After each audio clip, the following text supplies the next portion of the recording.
would immediately resign. Sawi said a decision on emergency approval needs to be absolutely shielded from politics, adding if a safe and effective vaccine is developed, it should be distributed right away, whether it's in November or October or January. The Trump administration has asked state governors to be ready for vaccine distribution sites by November 1st, 2 days before Election Day. Rachel Sutherland, Fox News. An assistant attorney general in Texas who ran for Congress has lost his job after reports surfaced of him describing Black Lives Matter protesters as terrorists and promoting the QAnon conspiracy theory on Twitter. Nick Motos finished third in a Republican primary for a congressional seat in Austin. He tweeted yesterday that stories circulated about him were enough to cost him his job while also defending the right-wing conspiracy group QAnon. The governor of Texas considering a state takeover of the police department in the state's capital. Austin, Texas is the lone city in that state with plans to defund its police force. Now, Governor Greg Abbott is hoping his administration and the state legislature can take over Austin PD. Abbott tweeted Thursday that he's reviewing legal options that would permit the state's Department of Public Safety to absorb a local law enforcement agency. Austin's mayor, Steve Adler, calls the move political, insisting the city is safe. Austin City Council, however, voted this summer to cut the police budget by a third. Eben Brown, Fox News. Wall Street, another rocky day. The Dow lost 159 points, the Nasdaq off 144. The S&P lost 28. I'm Lisa Lacera, and this is Fox News.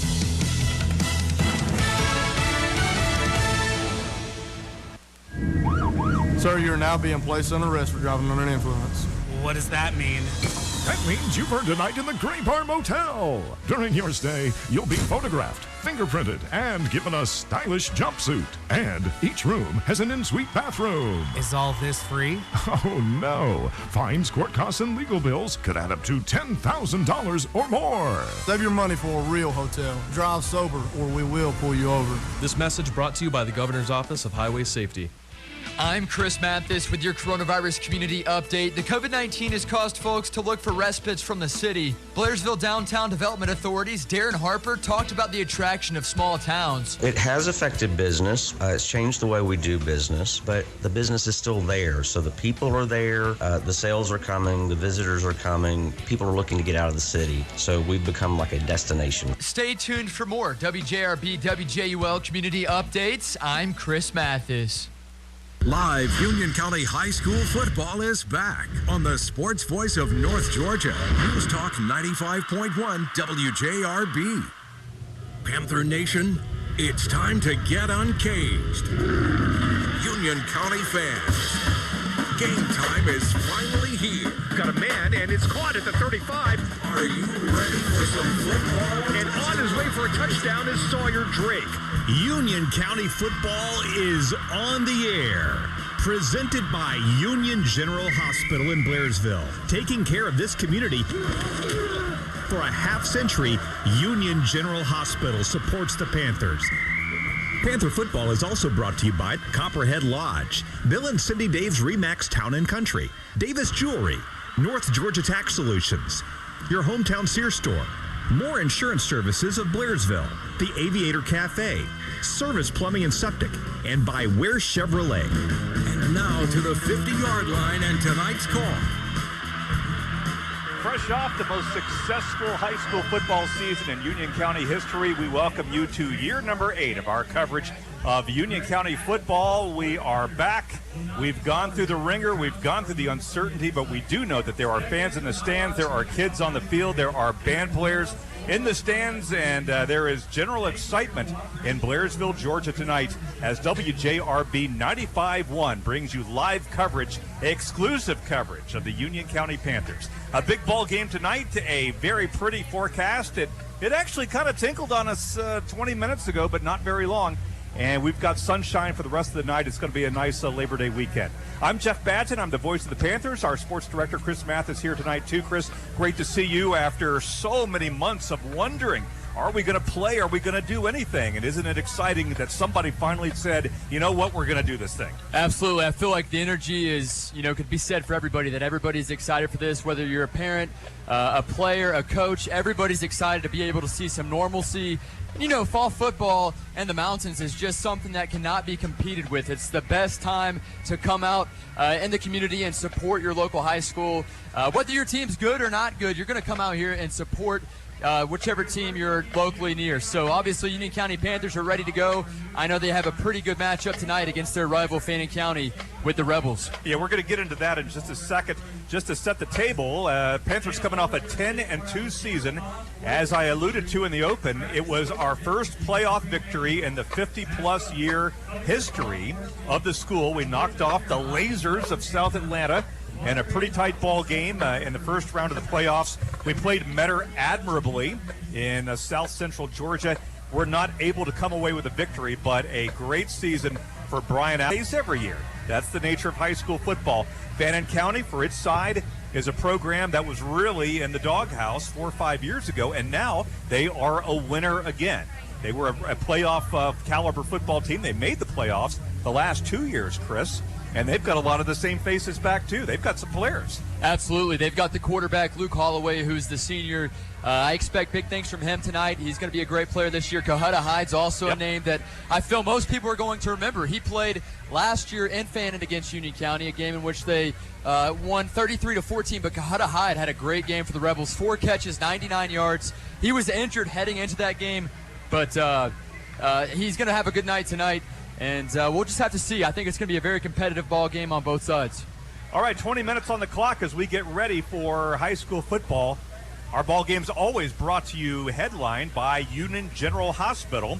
And the great folks there, Leslie Daniel and Nicodemus Bradburn, making sure that the Panthers are front and center on the radio in Union General Hospital in 2020. We got a lot to get to in the pregame show. Brian Allison and I always have a little sit down right before the football game. This year is no exception as we now play back a little bit of my conversation with the head Panther. Getting ready for our 8th year of covering Union County football on WJRB 95.1, which means it's our 8th year of talking to the great man, Brian Allison, every week as we prepare for the football game.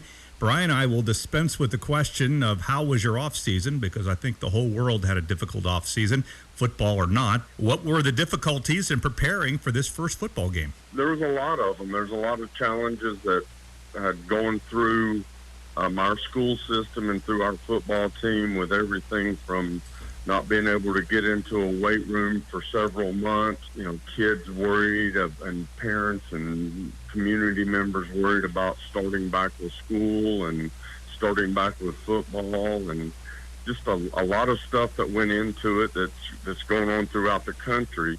And we're just very blessed and fortunate that our state is allowing us to play football, and our kids, I know, are really, really excited about the opportunity just to play.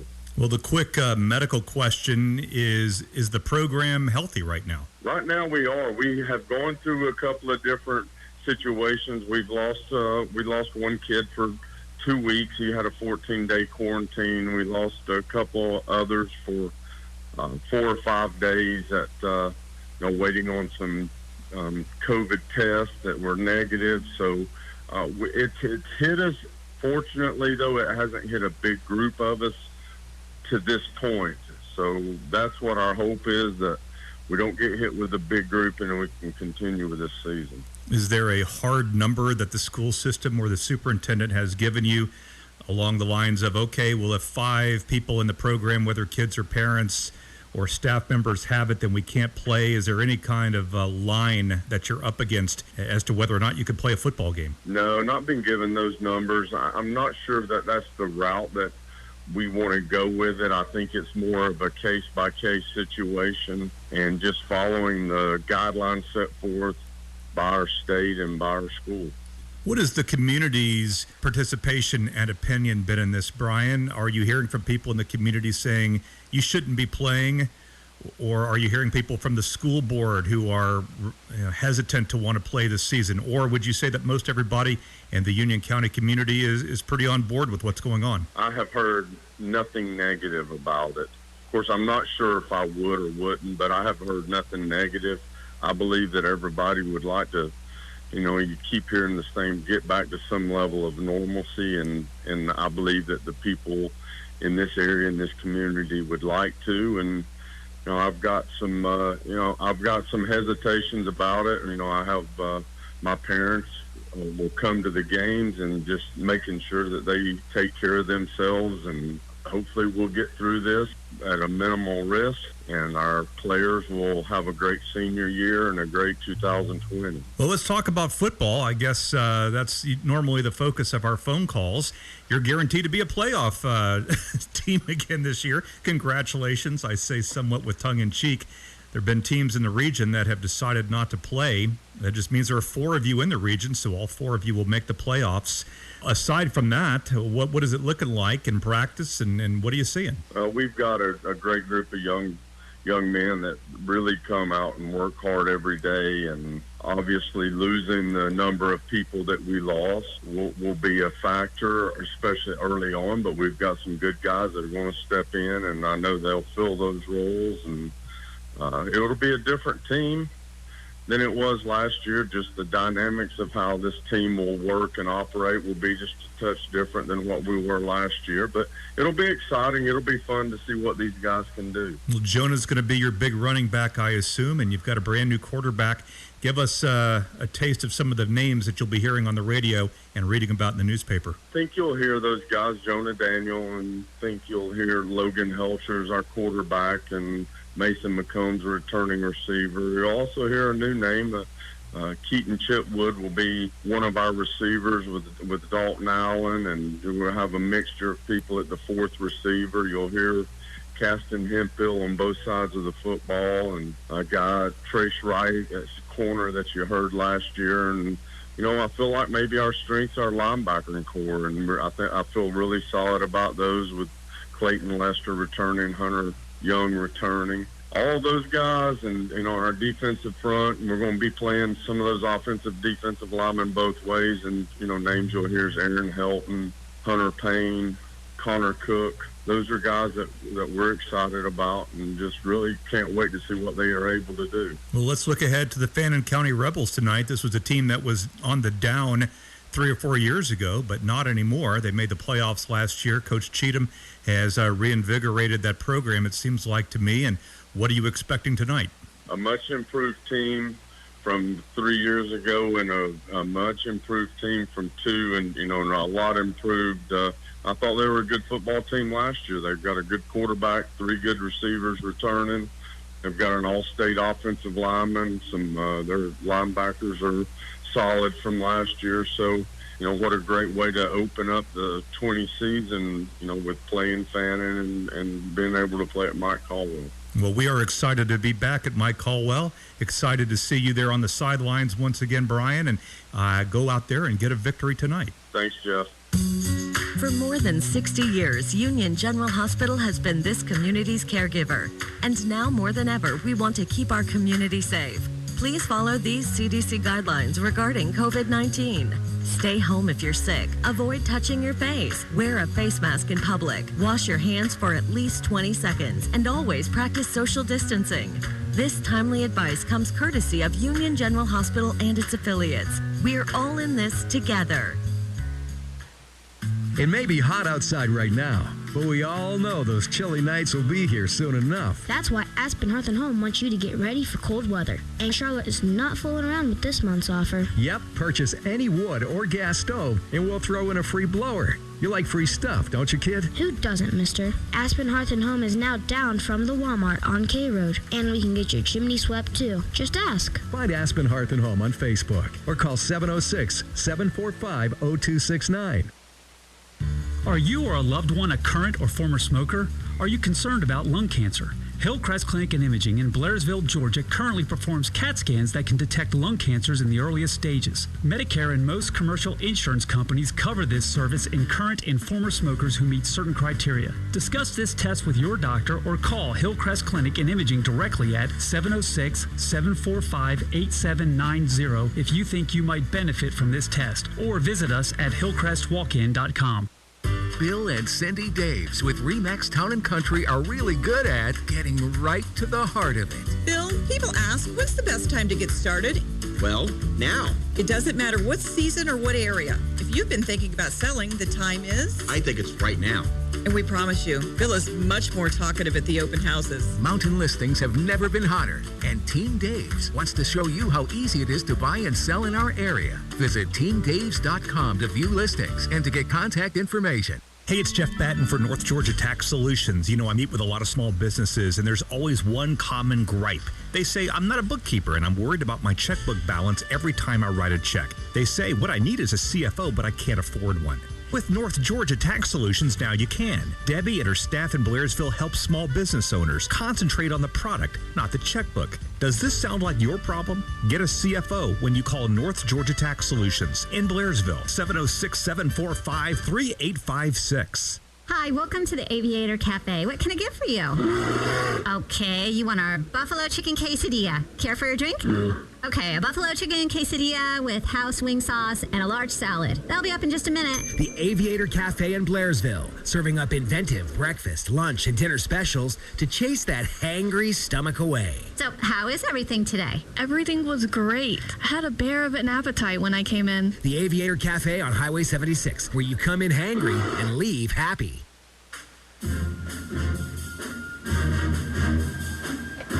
Back with live coverage of the Union County Panthers at WJRB 95.1. 10 minutes left on the pregame clock. And I told you this show was, pregame show was heavily loaded. I wasn't kidding. We've got to get to another segment here, Garland, real fast. And Chris Mathis, our sports director, had a chance to talk with a couple of the key Panthers, Caston Hemphill and Logan Helcher. Let's get a little listen to what those two kids are thinking as they get ready for Fannin County tonight. Chris Mathis alongside Caston Hemphill of the Union County Panthers. Caston, obviously a lot of questions about if you guys would have this football season, at least have this first game. You guys will have it against Fannin County, a big-time rival matchup, a team that has not beat Union County since 2007 in Blairsville. Talk about your emotions as you guys head into the football game and get ready for this big-time matchup. Well, as everyone knows, we came into every practice this year uncertain of if we were going to have another day. So we practiced all year like it would be our last day on the field. And I think even though our time has been short, we missed a lot of the spring practice. We missed our scrimmages, most of June practices. I think all the days we've had out here, we put in work and we've made up for that lost time. And we're just all really excited for Friday. Talk about the defense this season for people that are not too involved in the whole team situation. You guys had a couple of key pieces graduate, including one of your guys in the defensive backfield, John Mancuso, just to name one of them. Talk about a couple of the guys that can really make an impact here on this defense. Yeah, obviously losing John isn't favorable because he was really good last year. He was all-state safety, but we had guys like Eli Pugh step up this year, and he's doing really good at corner. Austin Sterna, he's doing good. And we got Trace Wright returning. He played corner last year and rotated, but he's got some experience, and he knows what he's doing out there, that's for sure. And J.J. Little stepped up at free safety this year, and he's also doing a great job. Couple of new faces here for the Union County Panther defense. Talk about what you feel this defense brings to the table. So I feel like this defense this year is young, but the good thing about us being young is I think we're really explosive and we're quick to the ball. I mean, when we're running plays in practice, we have 8 guys making tackles every play. Hard to believe that this is your senior season. Talk about your expectations for this year. I know you're kind of taking it week by week, but you guys get to play all 10 games this year. What exactly do you want to see this team do? Well, we lost a lot of talent last year, that's for sure, but I think we bring back 12, 13 seniors this year. We brought back a lot. Logan Helcher has been doing great at quarterback, and I really think we're going to have a great season. I don't know if a lot of people believe that, but I think we're going to shock some people, and we're going to have a great season this year. Obviously, you get to see the offensive side of the ball as well. You've got to play against him throughout this offseason, I guess you could say, throughout the summer program. Talk about what you've seen from the offense. We've got some new young guys stepping up. We've got Dalton Allen, who was originally, he played inside receiver last year, but he was moved to outside this year, and he's really quick, and he's sharp with his routes, and he's got good hands. Keaton Chipwood, he's new this year, and he's got some height to him, and he's been doing really good outside receiver this year. Mason returning for his third year varsity reps. He's doing great as always. And then we got Noah Underwood, who plays a lot of crossover, but I think we'll see a lot of him at the other inside receiver, and he's doing really well so far. And Logan's getting the ball to him great. And Jonah's Jonah. Typically, you guys have some film to watch, whether that be from the 2 scrimmages that your opposing team played in early on during the summer program. This year, however, with the pandemic, there were no scrimmages played throughout the summer program. So you have no film for this current team of the Rebels. Talk about how that's kind of been different in a way, or how you kind of approach that. Well, obviously, we won't know their exact personnel this year or what numbers to key on, but we do know from last year some of their players they have returning that were key players. We do know to key on them, and we do know what they ran last year, and that's all we can go off for now. But we're ready to go out there, especially defensively, and be able to adjust on the spot. And I think offense is the same way. I think we'll be able to adjust to what we see. But right now, we've been watching film from last year, and we have an idea of what to expect. Chris Mathis, 95.1 WJRB, alongside Logan Helcher, junior quarterback for the Union County Panthers. I remember calling your games for rec ball. And even remember the game that you caught a kickoff return. You're on the defensive side of the ball and stripped the kickoff returner of the football. So here you are. Now you're the starting quarterback for the varsity team here at Union County High School. Talk about, how that feels. Obviously, I'm sure there are a couple of nerves with it, but now you go into this season knowing that you're the guy. Oh, yeah. I mean, it's a little nerve-wracking. I mean, I had to start last year against Banks, but I'm excited for it. We've been working our butts off over here during the summer and through all this quarantine stuff, so we've been doing as much as possible to get ready for it. Talk about kind of the work that you guys have had to put in, because there was a lot of uncertainty about if there would even be a week 1, and now you guys have that opportunity. Talk about, if that was difficult in any way, not knowing if it was certain that you would have a game or whatnot. Oh, yeah. I mean, practices early were definitely sloppier than most other seasons just because we haven't been able to get the time out there on the field. But I think we've put it back together to where it needs to be in order to win Friday night, so. Obviously, you stated a few moments ago that you got thrown into the fire, I guess you could say, against Banks County last season. I thought you did pretty well, considering you were a sophomore, kind of just put out there. Talk about how you feel in comparison to where you're at now to how you played against Banks County. I mean, I feel like I'm more prepared for it this way. I mean, I had a little more notice of this season coming up, so I think we've all prepared better for it and not just been through into it, so I think we're all ready. Couple of key pieces left you guys. You had a great receiving core last year, a receiving core that was known. I mean, you look at Sawyer Drake, Kyle Morlock, Caden Rich, to name a few. You do have Mason McCombs returning, but talk about what this receiving core can do this year. Oh, yeah. I mean, we're young on the outside, but we've been putting in work, and, we've got some guys that are really good potentially and can put out and make big plays. So. Talk about what you feel this offense could get done here in 2020. I feel like we can move the ball really well. I mean, we have Jonah Daniels back, so, he runs the ball really hard. And, I think we can pass the ball just as easily, so I think it'll be just about like last season. That's what we're shooting for, so. What's been the biggest challenge for you as you guys head into this football season? Just the experience level. I mean, not all the guys on offense have the much experience as we did last year, and, it's just new to some guys, so it's going to be a little different, but I think it will be all right. On the offensive side of the ball, what do you feel needs to be done this Friday night against Fannin County to come away with a victory? Just execute every play and just move the ball. Never just let the last play go. Just if you have a bad play, let it go. You got another one, play it like it's your last, so just keep working. If you've got a nagging sports injury, then Union General Orthopedics and Sports Medicine is ready to get you back on the field. Dr. Jacob Sturton, Dr. Ronald McBeth, and physician assistants Brian Haas and David Zollinger are currently accepting new patients at their office. They can help with everything from a sports injury to knee or shoulder pain. If you want to get back to living and being active, call Union General Orthopedics and Sports Medicine at 706-439-6858. As a custom home builder, America's Home Place is dedicated to taking care of our customers in any situation. From the comfort of your home, we can meet with you virtually and by phone. Your dream of building a custom home does not have to be put on hold. Call your Blairsville office today at 706-781-2945 or visit our website at americashomeplace.com. That phone number is 706-781-2945 or americashomeplace.com. My whole business just went up in flames, but my agent was there before the fire was out. We started a plan. I've got 25 employees who could be out of a job if we didn't get this place running again. My independent agent and auto owners insurance, they made sure we didn't skip a beat. We didn't miss a single payroll. That's incredible. For whatever lies ahead, we're always there. Now you can find more insurance in Blairsville on Highway 515 across the street from the Home Depot. Call 706-745-2139 for a fast and accurate quote. Young Harris Water Sports is now offering Hurricane deck boats, got-free pontoons, and Sea-Doo PWCs, along with Chaparral, Rapallo, Skeeter bass boats, Yamaha wave runners, slow pontoons, Bayliner, and Heyday wake surf boats. The area's largest watercraft selection means there's no reason to leave the mountains. All 2020 inventory is on sale with new 2021 models arriving daily. Young Harris Water Sports, 3676 Highway 76 in Young Harris, or 1674 Appalachian Highway in Blue Ridge, or online at yhwatersports.com. Drive it, love it, Ware Chevrolet. Drive it, love it. Blairsville's been trading with Ware Chevrolet for decades. But if you're in Blue Ridge, Towns County, or up in western North Carolina and looking for a great Chevy, Ware Chevrolet has new and used vehicle specials. Or maybe you're looking for a better option for service. Either way, stop by Ware Chevy or surf to warechev.com. Drive it, love it, Ware Chevrolet. Drive it, love it. So, one of my girlfriends turned me on to the cutest country store in Blairsville, full of specialty groceries. No, it's not one of those spills on aisle 13 grocery stores. The Tin Roof Country Store and Creamery in the Merchants Walk is, well, charming.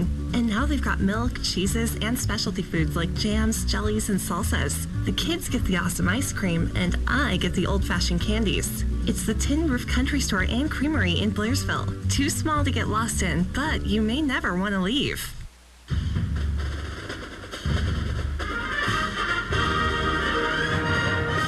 Welcome back to Blairsville at Mike Colwell Memorial Stadium, and here come the Union County Panthers.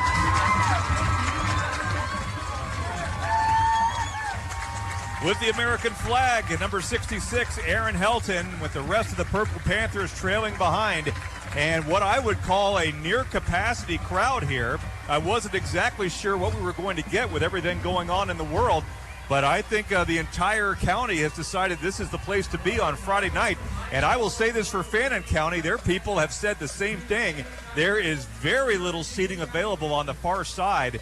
In fact, I'd have to think long and hard about a football game where there have been as many traveling fans as what I'm seeing out of Fannin tonight. The kids are here, the band is here, everybody is excited, doubly excited. Chris, we're finally getting to do something. We're living our lives. Living our dream, Jeff. I'm excited to be here with you on tonight's coverage. You talk about the fans tonight, you would have no idea what everyone has had to gone through right now. If you look right here at this crowd, it's insane. Everybody's on their feet. They made a lot of noise. And as you mentioned, Fannin County brought a lot of fans as well. But Union County has a lot of purple down here, and we're excited to be here with you guys on the call of this football game as we kick off the 2020 football season. Well, there were some, I wouldn't call them requirements, but there was some guidance that was issued by the Board of Education. Masks are encouraged. They're trying to elongate the sidelines a little bit. Players can now sort of stay in the box from the 25 to the 25. I actually thought this year it was going to be the 10 to the 10-yard line, and maybe it still is, and just this purple boundary is for something else. But, they're encouraging people to spread out, but I got to tell you, there's not a whole lot of spread out right here because there really aren't any seats left. And I don't know if that says something about the mentality of North Georgia or if that just says we're, just don't have enough aluminum to put fannies in. But either way, there's a lot of togetherness here tonight, and we pray for a safe, healthy, and excellent football game. It looks like that Fannin has won the toss, and interestingly enough, they have decided to receive the kickoff. Typically, it's the other way around, where the team will defer until the second half. Luke Holloway is the quarterback for Fannin County, and barring some kind of fumble on the opening kickoff, he will be the one to start the first possession of 2020. Mason McCombs is our outstanding kicker. He's back for senior year, and he's going to pooch it far side, and a fair catch is going to be called for, like I said, about the 23-yard line, and that's going to be number 31 for Fannin County. And we're still working on makeshift rosters, but it looks like Campbell Costantino, who is a senior for Fannin County, who is going to make the grab. So grab my binoculars here. I want to recognize Garland Johnson, who is back for his 8th year as our producer back at the ranch in Young Harris, doing an excellent job. It was good to get Garland off the sofa. He's been there for 8 months now. It feels like it, yeah. Finally back to work again. He said, Jeff, I'm just glad to be working again. And I'm glad that he's with us, too. He does a great job. All right, Luke Holloway is the quarterback for Fannin County. They've got the ball on their own 23-yard line as we await the first snap of 2020. And it's going to be a give, and he's going to keep it around the far side. And we're going to pin him pretty good. He might have made the line of scrimmage, but he didn't get much more than that as purple is all over him. We've got Hemphill making a tackle there, among others, Chris. And, we're not worried, but we're kind of wondering about the defensive and offensive lines. I think that's the area that Brian was sort of still uncertain about, but so far so good. Absolutely. Caston Hemphill mentioned in that interview pregame that 7-8 guys make the tackle in practice. You just saw that right there on the first play of the game.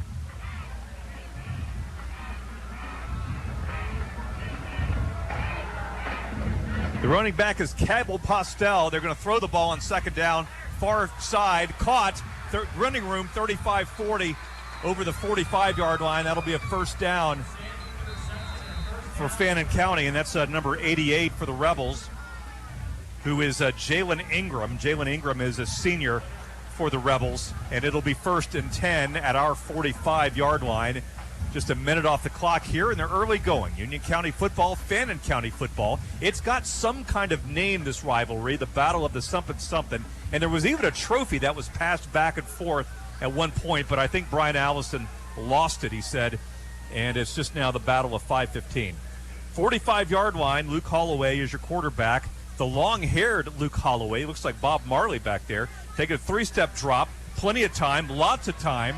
Now a little bit of pressure. He's going to run the ball far side over the line of scrimmage and out of bounds at the 50-yard line for about 5 yards. Their offensive line certainly withstanding our defensive pressure gave Holloway enough time to get the extra 5 yards, and that'll bring up second down. Plenty of time. A good 6 seconds there for Holloway to scramble and evade some pressure. Picks up 4 yards.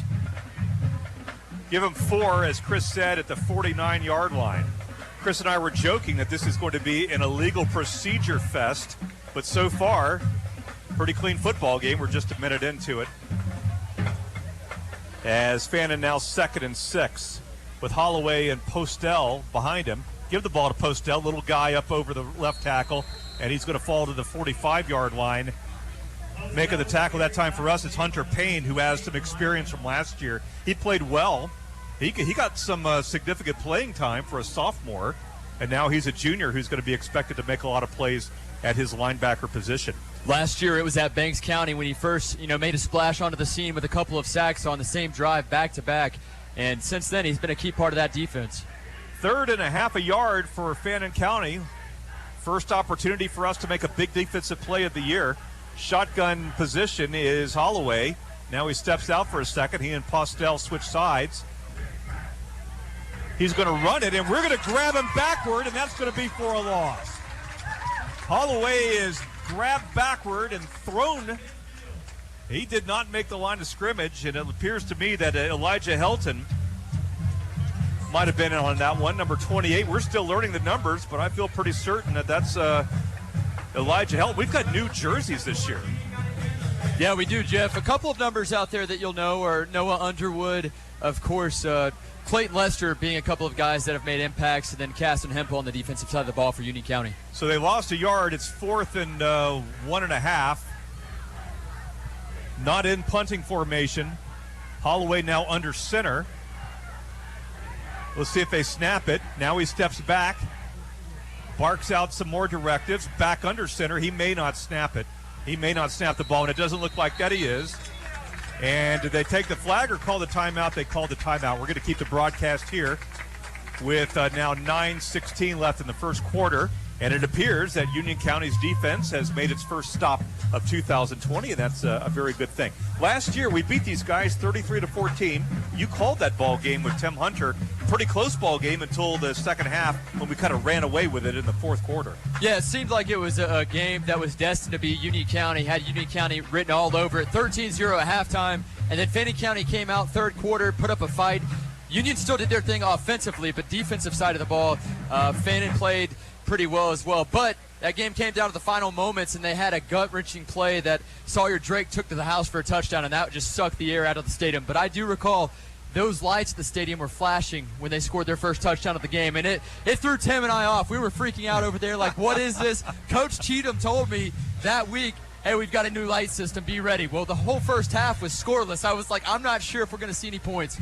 Boom, scared me. So it was pretty cool. Big-time high school football in Blue Ridge. You got to love it. So the Panthers have won every single one of these meetings dating back to 2013 when Joseph Mancuso was just a young pup as a sophomore quarterback. So here's Holloway, and he's going to throw the ball on fourth down, and it is going to be complete right through one of our hands into their tight end. And son of a gun, if they didn't go for it on fourth down and convert it with Jalen Ingram, and they're up over the 40-yard line near the 37. Didn't see that one coming on 4th and 1.5. I thought it was going to be a punt situation. Luke Holloway is known to be a great punter. But anyways, Jalen Ingram was out last year for this matchup, so he's ready to go for this big-time rival. He looks like an athlete out there. It looked like to me that the ball went right through one of our hands. He was well covered. We just flat missed it. All right, so 1st and 10 for the Rebels, and now going to throw the ball far side. It's going to be caught by a receiver, and he's got his knee on the ground before he could get a running start, and he'll lose a yard because of it. It looks like that's Andre Bivens, a senior for Fannin County. They look like they've got some athletes out there, some kids that can catch it and run. He took off like a blue streak, except for the fact that his knee was on the ground. That was problematic. Other than that, he was ready to go. So the ball back now to the 41-yard line of Union County, where it will be 2nd and we'll call it 12.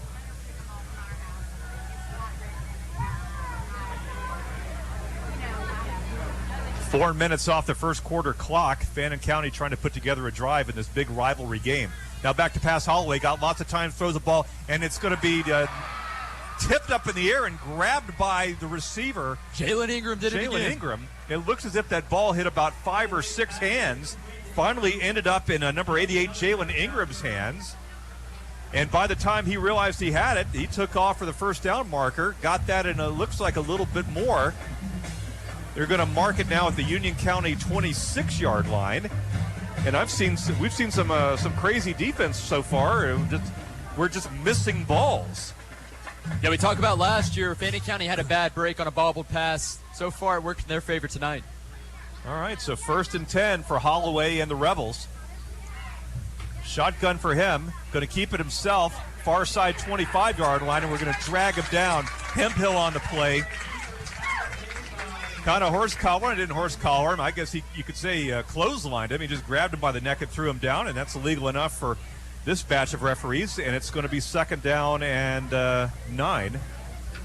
Jonah Daniel helped there on the tackle. Last year, he was kind of subbing guy on defense. Obviously, you know him as being one of the best running backs in the region last year. He's having to play both sides of the ball this year. He's a tough kid. He'll make a lot of tackles. Hopefully it doesn't affect his offensive performance because we're sure going to need him. 2nd down now and 9. Give the ball to Postel, who jitterbugs to the 20-yard line, makes the guy miss 15, and now up to the 14, 13-yard line. That'll be enough for another Fannin County first down. Postel, not the biggest kid in the world, but making an effective run, and they seem to want to favor the left side of the line. If you're trying to draw any kind of theory so far as to what the game plan is, they must have a pretty talented left tackle, left guard over there for Fannin County. Clock resumes. It's 7 minutes left in the first quarter. Fannin County on a long drive right now. 1st and 10 at the 15-yard line. Now an inside give, and we're going to knock him down after a couple of yards. That's McKay Turner and Elijah Helton for Union County making the tackle.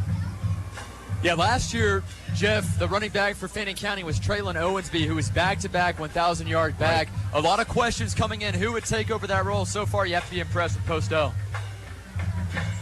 You and I were joking that Cohutta Hyde must have played for this team as a 6th grader because I swear I've been calling out his name for 7 years now, and he's a senior. 6.5 left. 2nd down and 9. Holloway going to throw near side, and that's going to short hop Cohutta Hyde, and will be incomplete, and will bring up a 3rd and long for the Fannin County Rebels. Chris, I didn't see. Did they bring out the Rebel flag and play Dixie? I did. I mean, man, I'm dead serious. I missed that. I didn't part pay attention. No, I didn't pay attention. I was too excited for our Panthers. I was just looking over here to our left. Usually they've got the big stars and bars going on the far side, but I did not see it. Doesn't mean that they didn't, and maybe I missed it. That could be something that is no longer part of the protocol for Fannin. I'm just guessing, of course. I don't know. 3rd and 9. And here's Holloway again, going to fake the give, throw the ball toward the end zone, got a man. Hyde touchdown. Kohutta Hyde with a nice little post route, beat his man, and the first touchdown of 2020 in this rivalry belongs to the Fannin County Rebels as Holloway threw the ball on the money, and Hyde went up a couple of inches to grab it, sure-handed two-hand grab, and it's 6-0 Fannin County with half the first quarter in the books. Just beat us one-on-one right there, Chris. Jonah Daniel almost had a sack, but just half a second late on hitting Holloway. Rebels out to make it 7-0. Snap is down, kick is up, high enough, long enough, and good enough. 6:07 left in the first quarter. Rebels 7, and Union County coming to bat, as they say, on News Talk 95.1 WJRB. If you've got a nagging sports injury, then Union General Orthopedics and Sports Medicine is ready to get you back on the field. Dr. Jacob Sturton, Dr. Ronald McBeth, and physician assistants Brian Haas and David Zollinger are currently accepting new patients at their office. They can help with everything from a sports injury to knee or shoulder pain. If you want to get back to living and being active, call Union General Orthopedics and Sports Medicine at 706-439-6858. It may be hot outside right now, but we all know those chilly nights will be here soon enough. That's why Aspen Hearth & Home wants you to get ready for cold weather. And Charlotte is not fooling around with this month's offer. Yep, purchase any wood or gas stove, and we'll throw in a free blower. You like free stuff, don't you, kid? Who doesn't, mister? Aspen Hearth & Home is now down from the Walmart on K Road, and we can get your chimney swept, too. Just ask. Find Aspen Hearth & Home on Facebook or call 706-745-0269. Fannin County with a kickoff. We're going to take it at the 15-yard line and run straight ahead, and a couple of guys are going to miss him, and pretty decent return to the 33-yard line for Union County. Yeah, it was Carson Walker with the kickoff return for Union County. Couple nice blocks there by the Panthers special teamers. I don't recall Carson Walker getting any playing time. Was he a JV kid last year, or is he a move-in? He was on the varsity team. Probably saw a little bit of time as a DB, an extra depth DB, but no real starting time. Okay. Well, the Logan Helcher era begins. Pearson Allison is gone. Logan Helcher is our quarterback for this year, and we're excited to see what he can do as he gets ready for his first starting snap, or at least starting snap of 2020. Back to pass, going to throw that little tunnel screen to Mason McCombs, and it's going to be incomplete. A little tough to catch that time. It brings up second down. Mason McCombs, the intended target, a guy last year that was very good for the Panthers, could kick the kickoffs, the extra points, and also do some offensive work. Obviously, with the loss of Sawyer Drake, Caden Rich, and Kyle Morlock this year, Mason McCombs has to be a big-time receiver. Logan Helcher was a starter for one of the games last year when Pearson Allison was unavailable, and played very well against Banks County. We got the victory early in the season, and now we're going to have a little jump on the near side as our first illegal procedure goes against the Panthers, and that'll back things up 5 yards and make it 2nd and 15. Union General Hospital brings you the Panthers in 2020, as they have since we've been on the air in 2013, and we appreciate what they do for us and for the community in general. It's been a big year for Union General Hospital, and any hospital for that matter. I know they're working very hard, and we depend on them. 2nd and 15, Logan Helcher all by his lonesome. We've got 5 eligible receivers. Jonah Daniel out wide up top. Going to fake the throw to the far side. Helcher going to keep it himself. He'll be hit from behind before he can get to the 30-yard line. He won't make it back to the original line of scrimmage. And we'll bring up 3rd and long. Haven't seen Jonah in the backfield yet. No, he was up top. They tried to draw a bubble screen to Jonah, but just no time. A little bit of extracurricular activity down there, Jeff, after the tackle. See. We will see plenty of that tonight. These kids know each other, and probably a few of them dislike a few of us.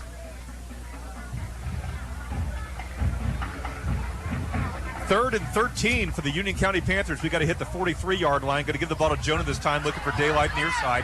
35-yard line, runs into a kid, carries the kid with him into the 40-yard line, but still going to be a little bit short. And we'll bring up a 4th down situation for Brian Allison, Howard McCombs, and the Union County Panthers. A little bit of a longer draw until they gave the ball to Jonah than I expected. I expected the first couple of snaps to go to Jonah. Well, this Prove is me where wrong. Brian excels right here on knowing exactly what to do in these fourth down situations. It's 4th and 3 from the 40-yard line. Fannin County trying to sniff out what our intentions are. And now it looks like Logan is going to back up and do a little pooch kick. And he will. And a pretty decent punt that it is. Lands and gets a Panther roll, and it will finally die near the 10-yard line. We'll call it the 11. And we've got Fannin County pinned pretty good back in their own territory for their second possession of the night. We trail it 7-0. It was a Holloway to Cohutta Hyde 9-yard touchdown about a minute and a half ago. Jonah Daniel walks gingerly off the field to the bench there following that drive.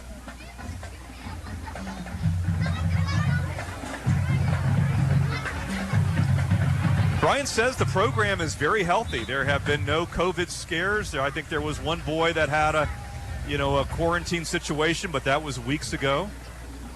I mean, we're as healthy for week 1 as we've ever been. So here we go with Holloway, and he and Postel run into each other. So Holloway is going to run and try to make something out of it. Does pretty well to get up to the 20-yard line. Before Austin Sterna, who is a safety for us this year, is there. I believe J.J. Littles was out there too. Miscommunication there on the quarterback and running back, but that's how you can tell the difference between a senior and a junior. Luke knew to take off with the football and try to gain a couple of yards. 2nd and 1 now for Fannin County. Well, they could run into each other all the time as far as Cheatham is concerned if he can get 9 out of it. 4:25 left, 2nd and very short for the Rebels. Shotgun snap, give it to Postel, looking for a block, didn't get very much. More or less tackled by his own lineman. As once again, it's Elijah Helton on the play. But Postel was able to shimmy his way over the first down line, and it's going to be a new set of downs for the Rebels. 29-yard line of Union County. They've moved the ball pretty well tonight, Jeff, so far in the first 2 possessions.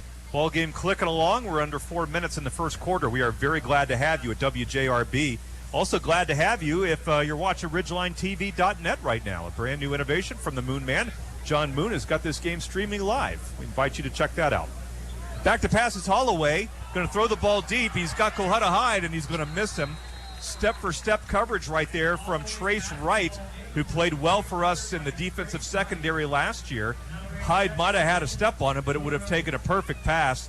So pretty good coverage that time, and going to bring up 2nd down for the Rebels. And that was just one of those go routes, and Cohutta Hyde was about 30 yards down the field. Ball was a good 2-3 yards ahead of him.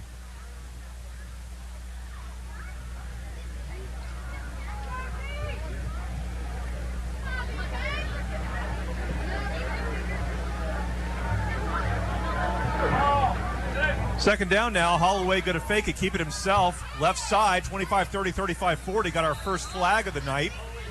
And that smells like holding or some kind of offensive malice. Referees conferring very quickly. That's either going to be a clip or a hold. As Fannin County walking backward. They knew they was caught. And that'll back them up further. Yeah, it's a good break there defensively for the Panthers as they make a few subs here back out onto the field. Got a little chop block, below the knee block, whatever that penalty is called. It used to be clipping back in my day, but I'm a boomer, so we've got to keep up with the new signals from the referees. Either way, it's going to be marked off against the Rebels.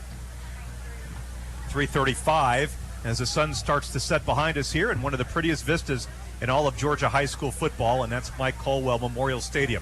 Some would argue that Towns County Stadium is just as nice. That's a toss-up. That's a coin toss.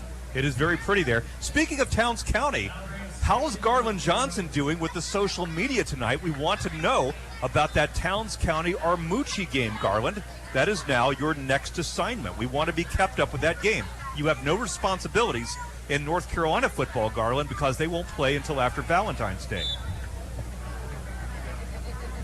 We've got a second down and at least 20. The scoreboard down and distance is not working tonight. They're going to throw a little underground screen, and Ingram is going to catch it and run right over a kid, but undaunted, our defense is there to wrap him up. Trace Wright somehow snagged the football. He swears he got a fumble there.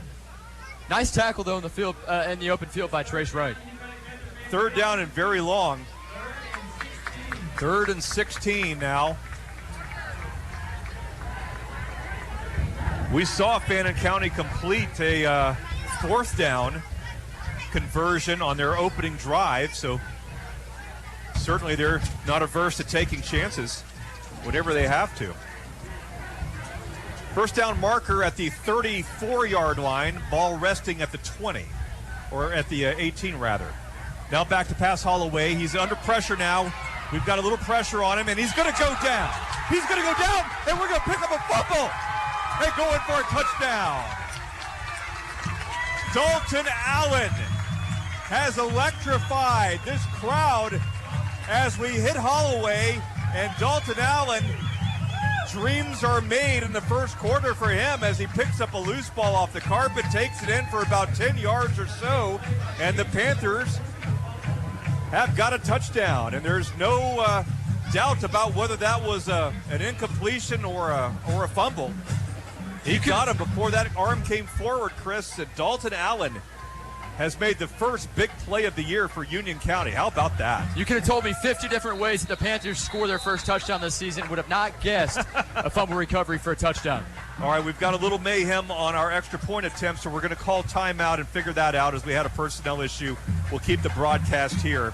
Did you catch who lit up Holloway there? I didn't. I was too focused on him trying to move the ball down the field, but whoever that was, I know it was a linebacker, but that's all I know. I know that nice play there by Dalton Allen. He's a guy that last year they expected a couple of big things from, and he did it there with a big fumble recovery for a touchdown to get the first touchdown for Union County.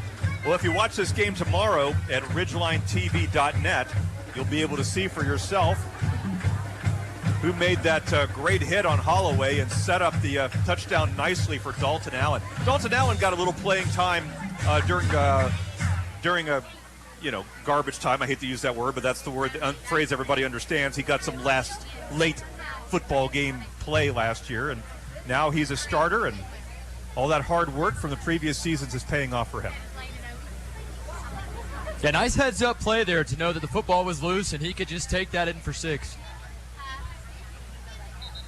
So Mason McCombs, who is without question one of the best place kickers in the entire half of the state, is out to make this thing 7-all.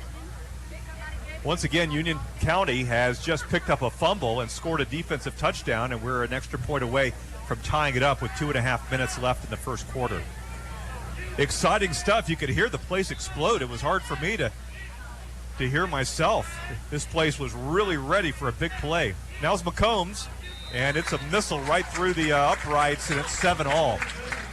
All right, Panthers, strap yourself in. We're going to have a competitive football game tonight. It's 7-all, and we'll be back in 60 seconds on WJRB 95.1 FM. My whole business just went up in flames, but my agent was there before the fire was out. We started a plan.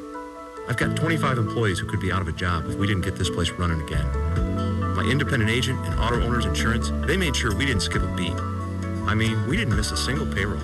That's incredible. For whatever lies ahead, we're always there.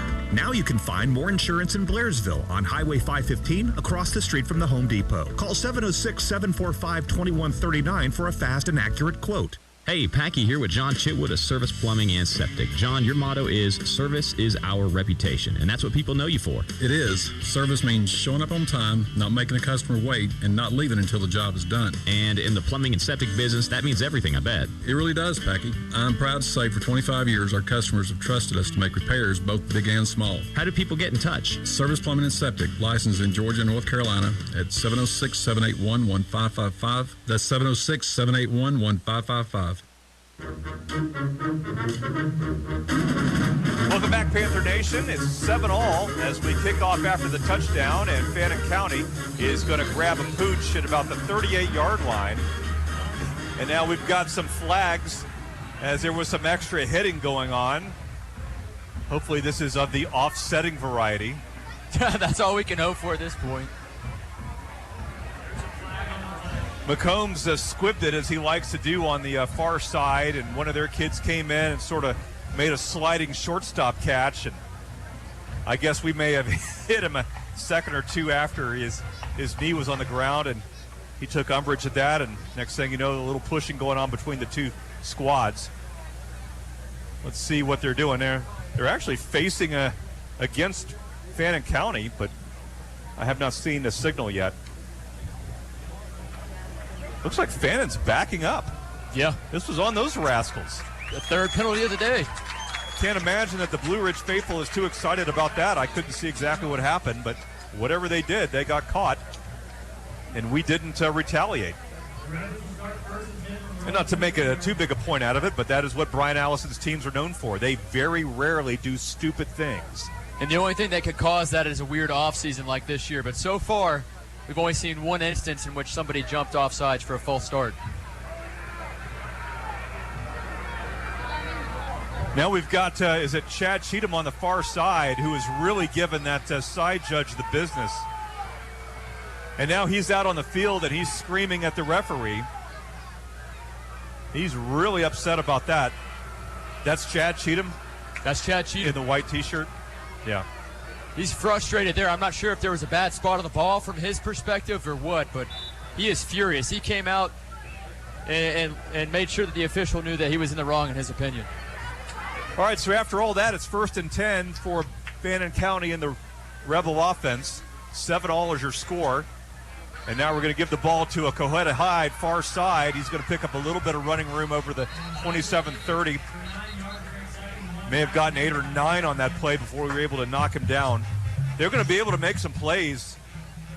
This is not going to be a 7-7 ball game. You can already see right now that this is going to be whichever offense can sling it around. Absolutely. Last year, completely different story. Fannin County struggled to pick up first downs in the first half. Tonight, it seems just like clockwork. We've done a pretty good job of adjusting in the second half in my time following the team. First down on that play. Postel is the running back, and he's going to get over the 40-44 before Noah Underwood is able to grab him. That one might be enough for a first down, too, as Chad Cheatham on the far side is like a little Tasmanian devil over there. He's trying to get his fans fired up on the far side, and they're responding. Absolutely. I talk with Coach Cheatham on a weekly basis, and he was real energized and ready for this opening kickoff game. So up to the 44 after consecutive first down runs by Fannin County, and they're piling up some gaudy offensive yardage totals in the first 9 minutes of the game. Here's Holloway back again with Postel. Holloway's going to keep it far side, trying to get to the line of scrimmage. Not going to get much more than that. Might have tackled him for a gain of 1. Tackles that time by Elijah Helton and also Jonah Daniel for the Panthers. Yeah, Jonah Daniel's having a big role this season. Last year, as I mentioned, he came in on those 4th and long plays or a little bit of special teams. Now he's a go-to guy on the defensive side of the ball. Give him 1 that time. The band is here, the kids are here, the cheerleaders are here. You would never know that 2020 is what it became. And that's a good thing. 2nd down and 9. Now Holloway going to throw the ball near side, caught at the 47, and we're going to grab him by the ankles and pull him down, but not before he gets very close to a first down. Eli Pugh is a cornerback for the Panthers. Talk about a shoestring tackle there, yeah. Jeff. Well, he missed him the first time and was able to kind of reach back and grab him again. But it was a first down for Fannin, who continues to assert their will, I guess you would say, offensively. It seems like they had a pretty good idea coming into this game, what they felt like they needed to do, and they're doing a good job of that so far. Ball at the Union County 45. This ball game is tied 7-all. 1 touchdown for each here in the first quarter, and now we've got some jumping as it looks like the left end for Fannin County did a little bunny hop, so that'll knock it back 5. Yeah, I believe it was the receiver up top, if I'm not mistaken, that kind of jumped there. Ball right at the 50-yard line.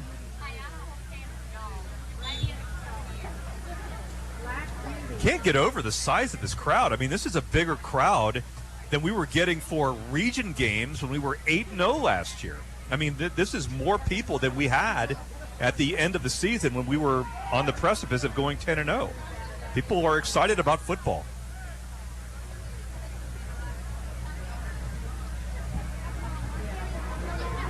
First and 10, long count, 3 seconds left on the clock. They are going to get the play off before the horn.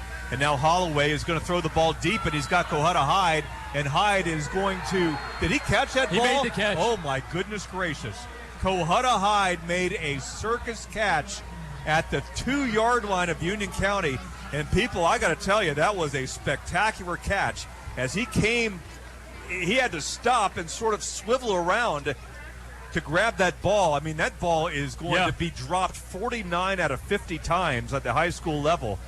But give Kohutta Hyde all the credit in the world. We're going to go to the first quarter break and be back in 60 seconds. It's 7-all, Union County, Fannin County on WJRB. If you've got a nagging sports injury, then Union General Orthopedics and Sports Medicine is ready to get you back on the field. Dr. Jacob Sturton, Dr. Ronald McBeth, and physician assistants Brian Haas and David Zollinger are currently accepting new patients at their office. They can help with everything from a sports injury to knee or shoulder pain. If you want to get back to living and being active, call Union General Orthopedics and Sports Medicine at 706-439-6858. Hey, this is Terry at Sleep USA Mattress. At Sleep USA, we know the quality of your sleep can affect the quality of your days. When you're ready to sleep better, the sales team at Sleep USA will help you sleep better by customizing you to the mattress and pillow that feels the most comfortable to both your body and to your budget. Sleep USA offers 0% financing, and as always, we have the best brands at the best prices. Come in today and sleep better tonight. Visit one of our locations in Blairsville, Murphy, Franklin, or Silva, or check out our website at sleepusamattress.com.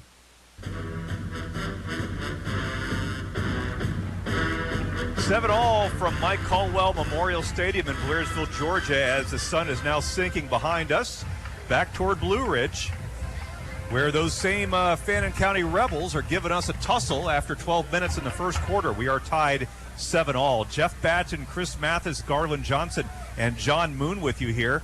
If you'd like to see video of this game, you can do it right this second by going to ridgelinetv.net. But it's very important that you use Special Event Live Stream Player, because without that nifty piece of technology, all you're doing is staring at a screen. You've got to engage it. And then again, you can watch this ball game over the weekend on traditional television through Kinetic or through ridgelinetv.net, the internet or old school television on Channel 99. John Moon has been a part of our broadcast and been a great asset to us for a number of years, and I don't know what that number is. Fannin County back out on the field. We have switched sides, and after that tremendous catch of 40-something yards from Holloway to Hyde, they're now on the doorstep, but before they can snap, we've got a stoppage in play, and I think Fannin is going to, no, it's going to be Union that calls a timeout, and we will keep the broadcast here. Chris, you and I were joking around beforehand that it's such a pretty night for football that I'm really surprised that it's the first week of the season, because my history with Union County is that there's a tornado, a hurricane, and like flying trailers in the first night of the year. It is an awful rainstorm, lightning, and delays. I can remember, gosh, it was against Fannin 2 years ago. I mean, we had a 2-hour delay, man. That's right. That's right. That's a lot of filling time by myself for 2 hours. I think the football gods are watching over us right now as they're just ready for this game to kick off the football season. Absolutely. Of course, I had John Krieger and Tim Hunter to play off back then, but those two guys are MIA tonight, and a strong memo will follow about their absence. How am I going to get my free French fries at halftime without Krieger and Hunter here? I'm not sure. I don't think Spencer Mathis has that kind of pull down at the concession stand. Not quite yet. Give him to about game 3. He should be okay. Yeah, he'll be throwing his weight around. All right, so after the Union County timeout, it's Fannin back out again to try to punch it in and make this a one-score margin. No tailback in the backfield, Jeff. Full bevy of wide receiver options. And now Holloway is going to head for the end zone. And did he get in? Yeah, he did. He just did slip in on the right side. He did that all himself. Just kind of dove for the white line, and he got there. And it's 13-7 in the first seconds of the second quarter. Fannin County with the lead and the touchdown as they come out to put the extra point on the board. Luke took that snap and kind of hesitated a second to see who would dive at the line of scrimmage, and 3 or 4 Panthers did, trying to just think that he was going to dive right over the top, and that did not happen. He worked around to the right side. Here are the Rebels out to make it 14-7. Snap, kick, little chip shot is good. 11:55 left in the second quarter. We're back for more Panther football as we try to match their score on WJRB 95.1 FM. At a time when our country is so divided, friends and neighbors continue to search for a symbol of unity. Have you thought of installing and mounting the American flag at your home, church, or business? If you have, please reach out to Mountain Flagpoles in Blairsville. What better way to start each morning than to look out and admire what our country stands for? Mountain Flagpoles in Blairsville on Facebook, offering discounts to churches, former and active military and first responders. Be proud of your patriotism. For special occasions or just something that caught your eye, the perfect gift is in Blairsville. Davis Jewelry carries unique and beautiful items for the people you care the most about. Have you set a wedding day? Ask about benchmark wedding rings. A milestone you want to celebrate? Customize a one-of-a-kind item. The staff at Davis Jewelry can answer your questions and find the right item to fit your budget. Financing options and layaway payment plans are available for the perfect gift at Davis Jewelry in Blairsville in the Food City Shopping Center.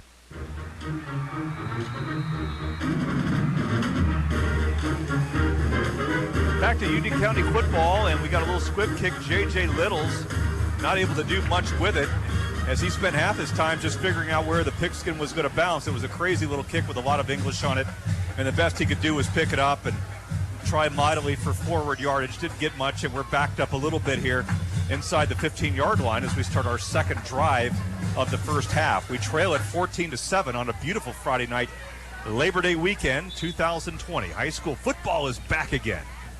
Here's Logan Helcher going to keep it. He's going to throw a little option now, 10, 15-yard line. And that's Jonah Daniel with his second carry of the night, going to get a few yards for the Panthers and bring up second down and 7 or so. Towns County Armucci, no score in the early going.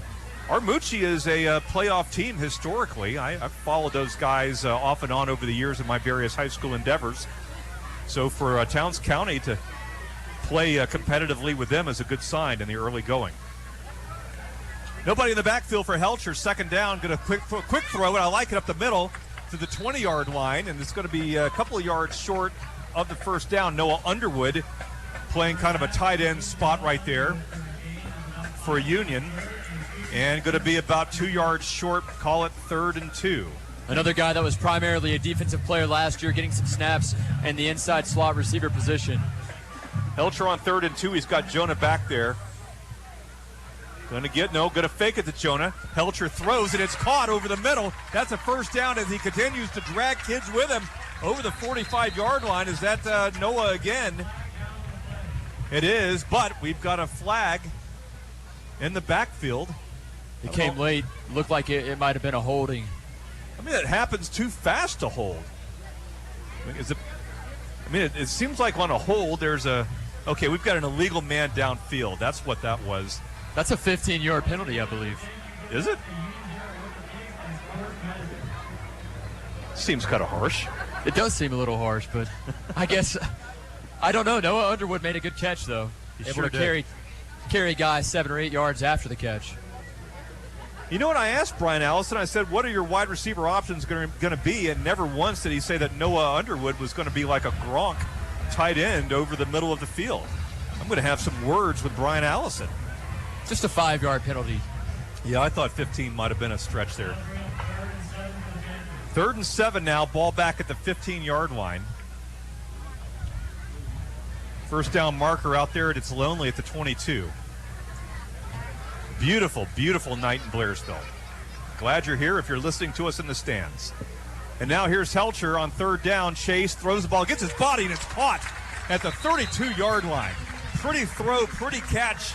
Keaton Chitwood, who is brand new to the program, makes his first catch as a Union County Panther, and it's a fresh set of downs for the Panthers. Now that's what I'm talking about. That was a pretty play, well designed, well executed. Now a quick snap, and Helcher floating far side, going to throw the ball, and it is in and out of the hands of his intended receiver. Mason McCombs was the intended target. Yeah, that was Fortunately, number 5. that thing hit the rug because that was a pass that could have been picked off there and taken the other way for 6. But nice play. Keaton Chitwood, I've heard a lot about him this offseason and him being an emergence on the offensive side of the ball for Union County.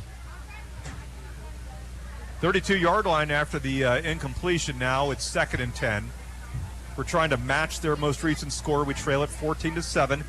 This has all the makings of an exciting rivalry neighborhood football game.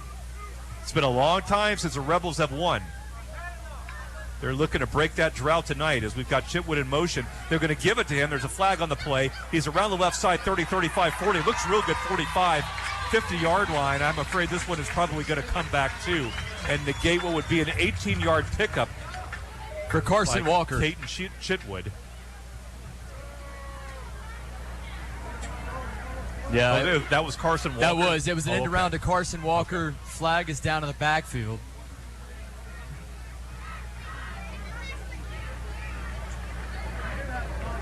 Rumor has it, it's an illegal formation.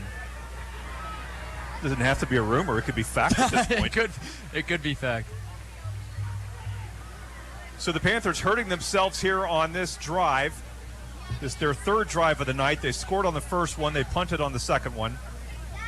And now they're trying to match Fannin County's most recent score. That's what Union likes about Carson Walker on the offensive side of the ball. He's got that burst of speed and can hit that second gear that a lot of guys cannot hit. And I think that they're going to give him the ball here tonight and throughout the season a good bit.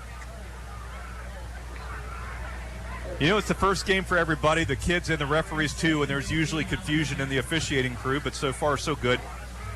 As we've got now a 2nd and very long, let's call it 2nd and 17. And now we're going to give the ball to Jonah Daniel, who's up over the middle, makes a nice little move at the 30. Another nice move at the 35-yard line. Still on his feet, 40-yard line. How's he doing it? 45 up to the 48-yard line. Terrific snake-like run for Jonah Daniel, who stops, starts, shimmies. He's Barry Sanders in Blairsville as he gets short just to the 50-yard line. We know what Jonah ate for breakfast this morning. He had his Wheaties for that run. Nice play there by Jonah Daniel. Wow, what a terrific run. He's a little battering ram, but really his stutter step is outstanding. And that's a first down for the Panthers when we really needed it after a couple of penalties that hurt. Now we're going to throw the ball far side, and it's going to be through the hands of Dalton Allen and bring up 2nd down. Tim Hunter is listening to a little bit of static tonight because he's got the broadcast on 95.3. Little inside joke there. Tim Hunter chased away listeners for years and years by telling the fans the wrong frequency. He thought that was a little funnier than I did, but now he can't hurt anybody because he's out in radio land. Lola Hunter, our technical consultant back in Blairsville tonight too. Glad to know that she's out there. 2nd down now. Going to keep it himself, Helcher, over the 50-yard line to the 49. And going to bring up a 3rd down for Union. Another big play in store for Howard McCombs and Brian Allison. Yeah, nice read there by Helcher to know to keep that football himself, pick up 3-4 yards there. Brings up 3rd down and about 6 for Union County. 3rd and 6 it is. Let's see if we can do it. 10 minutes left in the first half. We trail it 14-7.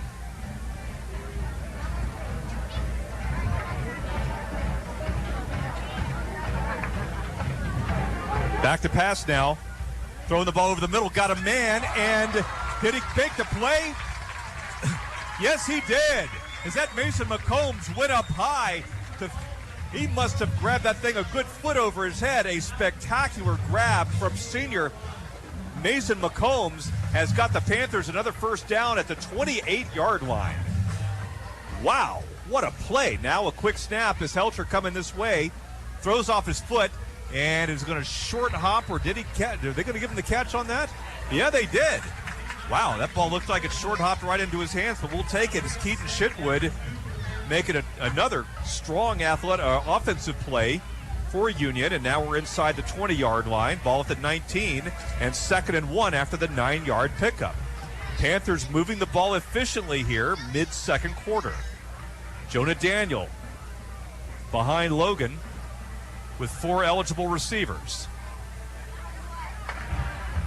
Man in motion is Underwood. Give the ball to Jonah. Up to the 20-yard line, the 15, the 10.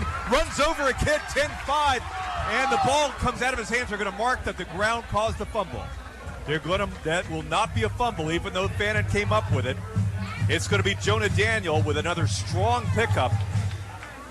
I mean, his center of gravity is in his ankles. You cannot bring him down high. Nice job for Jonah Daniel. So here we go with the Panthers trying to score. Give the ball to Carson. Did he get in? No, he's going to be just short. And that'll bring up 2nd and goal for the Panthers. We are seeing some outstanding athletic performances here in the first 16 minutes of week number 1. Guys taking advantage of those snaps. 2nd down and goal now. Helcher. Give the ball to Walker again, and Walker once again hits a brick wall in the middle of that Fannin line. It's going to be 3rd down. There is a giant of a man named Logan Long, who's a sophomore. He's 7'9", 400, and he just knocked Jonah Daniel, or he knocked Walker rather, to his knees. And Brian and Howard may want to think about not trying that again in the middle of the line as we come up on 3rd down. And Daniel comes back out for Walker in the backfield. I guess he needed a blow right there. As I'm going to give the ball to Jonah here. Now Helcher with the football, and he's into the end zone. Touchdown. Logan Helcher, touchdown, Union County, and it's 14-13. Froze the Rebel defense. They were looking for a pitch. They were looking for an inside give. They got neither. They got Helcher just floating in off the left edge. And the Panthers have scored their 2nd of the night. Logan looked quick there, Jeff, right off the snap. He looked quick. He did. He showed a lot of agility right there, Chris. You're absolutely right. Wears number 8 like Cole Wright, the quarterback a few years ago. I know his mom is out in Texas live streaming the game right now. Shout out to Miss Summer. That's a good comparison. McCombs in for the extra point. It's up, and yeah, he got it. 7:45, friends, left in the first half. It's 14-14. Union and Fannin back in 60 seconds. WJRB Young Harris. If you've got a nagging sports injury, then Union General Orthopedics and Sports Medicine is ready to get you back on the field. Dr. Jacob Sturton, Dr. Ronald McBeth, and physician assistants Brian Haas and David Zollinger are currently accepting new patients at their office. They can help with everything from a sports injury to knee or shoulder pain. If you want to get back to living and being active, call Union General Orthopedics and Sports Medicine at 706-439-6858. Young Harris Water Sports is now offering Hurricane deck boats, Godfrey pontoons, and Sea-Doo PWCs, along with Chaparral, Rapallo, Skeeter bass boats, Yamaha wave runners, slow pontoons, Bayliner, and Heyday wake surf boats. The area's largest watercraft selection means there's no reason to leave the mountains. All 2020 inventory is on sale with new 2021 models arriving daily. Young Harris Water Sports, 3676 Highway 76 in Young Harris, or 1674 Appalachian Highway in Blue Ridge, or online at yhwatersports.com.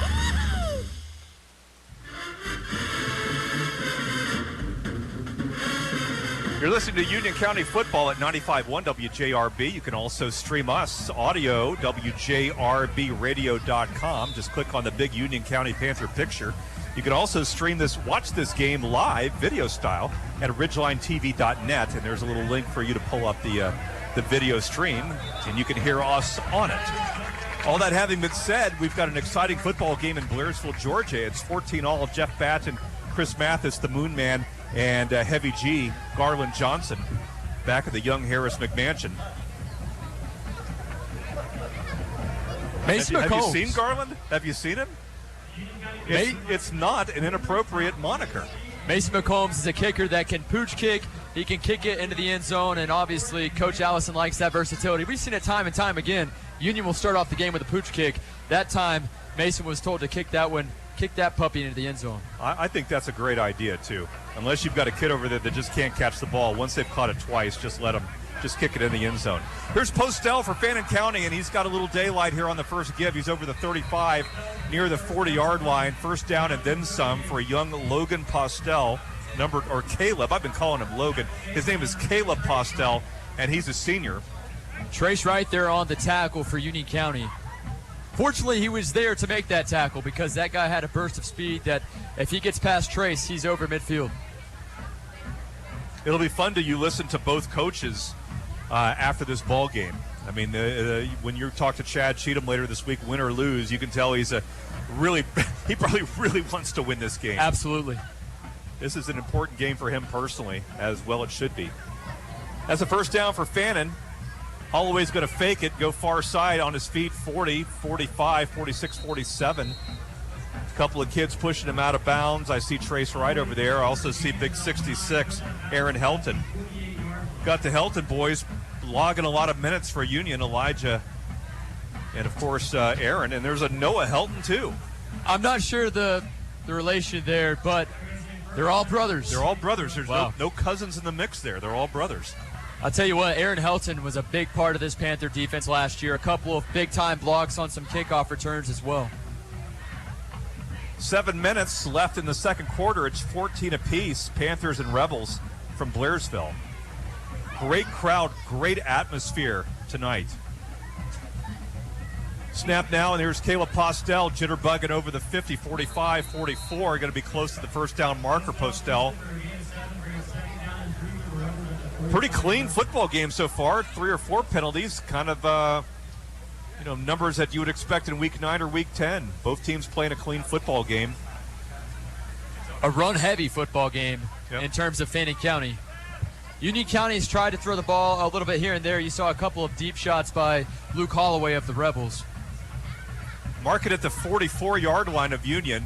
Going to be second and very short, a couple of yards now. Now we're faking blitz. Holloway going to throw near or far side, caught at the 45, and he didn't need much, and he got what he needed, the Fannin County receiver. And it'll get up to the 39, Trace Wright on that side of the defense for the Panthers. Also, Jonah Daniel playing safety. Jonah's playing safety over there. He's a guy that could crack ahead and strong safety. Absolutely. He's a guy that wants to. He's the guy that wants to lay the wood and knock that ball loose. He's Mancuso with a different last name. So ball now first and 10, 39-yard line of Union for Fannin. They're trying to get their third score of the night. Holloway fakes near far side, throws the ball far side, and it's incomplete. Coverage on the play, Trace Wright that time, and it's that big fella for them, Jalen Ingram, who's hurt us a couple of times so far. Not able to corral that one, and it's a second and 10 after the incompletion. That time, Ingram out wide. Early on in the game, he was there in the slot. This time, he's out wide, trying to get him open. Second and 10 now for Fannin County from the Panther 39-yard line. I don't judge their place kicker to be a big threat on long field goals, just watching him do the extra points. Of course, I don't know. But it would seem like to me that they'd have to get close for them to kick a field goal. Now Holloway again going to throw a rifle shot, caught at the 35-yard line. We do a good job as he goes back on his own effort. And it's going to be a third down for Fannin County. Elijah Helton, Johnny on the spot that time for Union. Give him, 3-4 yards. And we'll call it 6.5, 7 to get the first down as he lost 2 back to the 41. Or no, I'm sorry. Ball at the 36, rather. Okay, here we go, Jeff. First down marker at the 29. Let's see what we can do here at 3rd and 7. Going to bring an extra rusher, and they're going to throw the ball, and it's going to be caught underneath screen. Still running 30-yard line, 25-20, making guys miss. 10-yard line, going to be brought down from behind inside the 5-yard line to the 3. And that's Andre Bivens making the catch for Fannin County. Jonah Daniel made the tackle. Somebody's slow to get up, and that is Daniel. I think that's Jonah. That's Jonah cramping there on the far side. I know that. I know that move as well as anybody. Jonah's going to kind of trot it off the field here as they get in somebody to replace him. But first down and goal inside the 10 for Fannin as they're trying to once again take the lead in this game. Here's Holloway going to run it himself right up the middle, runs right into Noah Underwood for little or no gain. He was clobbered there by two linebackers of Union County, Noah Underwood and Hunter Payne there to make the tackle. Hunter Payne in there on the play as we get to 5 minutes left in the first half. Very close first half.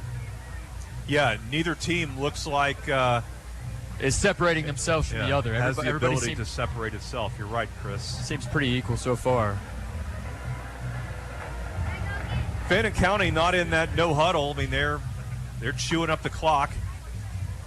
They may be feeling a little weary here too. They've been on the offense has been on the football field a lot tonight. Here's a second down and goal play, and whistle stops it. I don't see a flag. Did they call a timeout?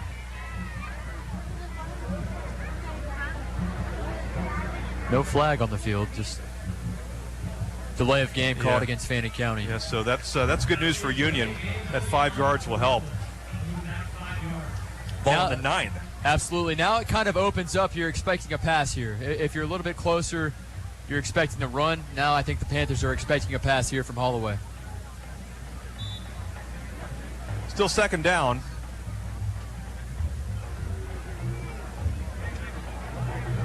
Fannin County trying to push ahead. Holloway gives it to Postel. Postel running hard toward the end zone. Hits a wall at about the 3. A wall of Panthers. Coming up from the tackle. Looking for a jersey number there. It's looking like Clayton Lester got the best of him that time. But he got 5. Ball inside the 4. And this is a big play right here, Chris. 3rd down and goal from the 3.5. Is Holloway going to run it or throw it? We'll find out. He's back there with Caleb Postel. Going to fake the Postel, throw the ball to the end zone, and it's dropped incomplete. The big guy Ingram, they tried a tight end shot right over the middle. A little too much mustard on it for 88 Ingram, the senior for Fannin County. And now it's 4th and goal and decision time for Chad Cheatham on the Fannin County sideline. Caston Hemphill with blanket defensive coverage there on Ingram, trying to force that pass in a very tight window. And no hesitancy from Cheatham as they're going to try for the field goal. This is number 80, Jack Cantnett, who's going to try to make it 17-14. Kick is up. Little chip shot, and he got it. Rebels up 17-14. 3:48 left in the first half. Panthers turn next in 60 seconds at WJRB 95.1.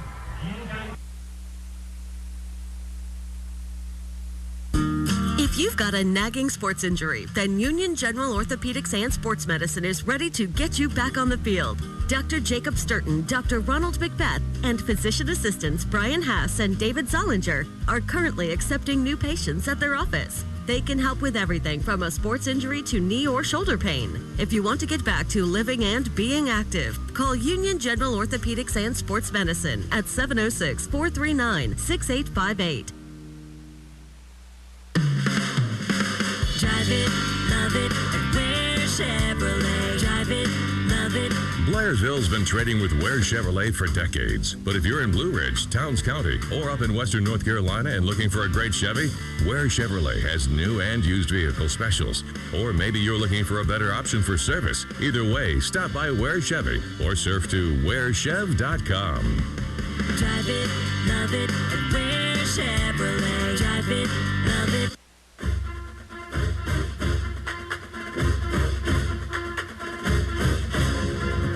It's Fannin County 17-14 as the kickoff up over the 20-yard line.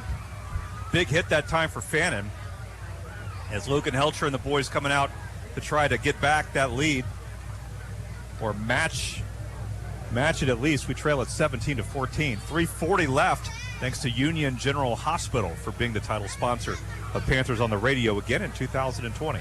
Jeff Badgen, Chris Mathis, John Moon, and Garland Johnson. Panthers have just under 4 minutes to work with here before the end of the first half as we trail by 3. 17-14, Fannin on top following that 21-yard field goal on the previous drive. So here we go with Panther offense. And give the ball to Jonah.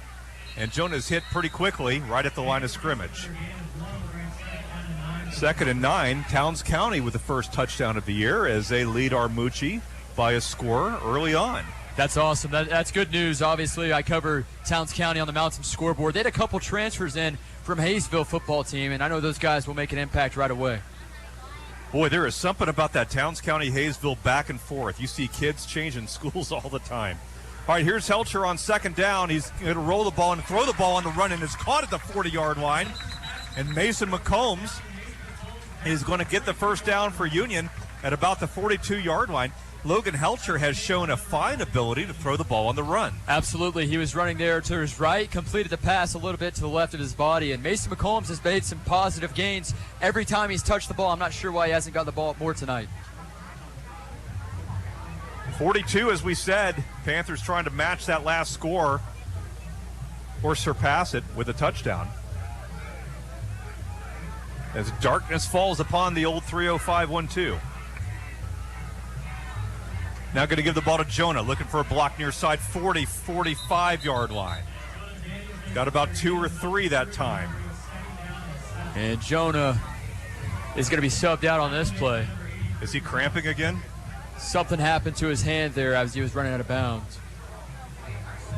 Carson Walker will check back into the backfield. We saw a couple of speedy plays from him so far tonight.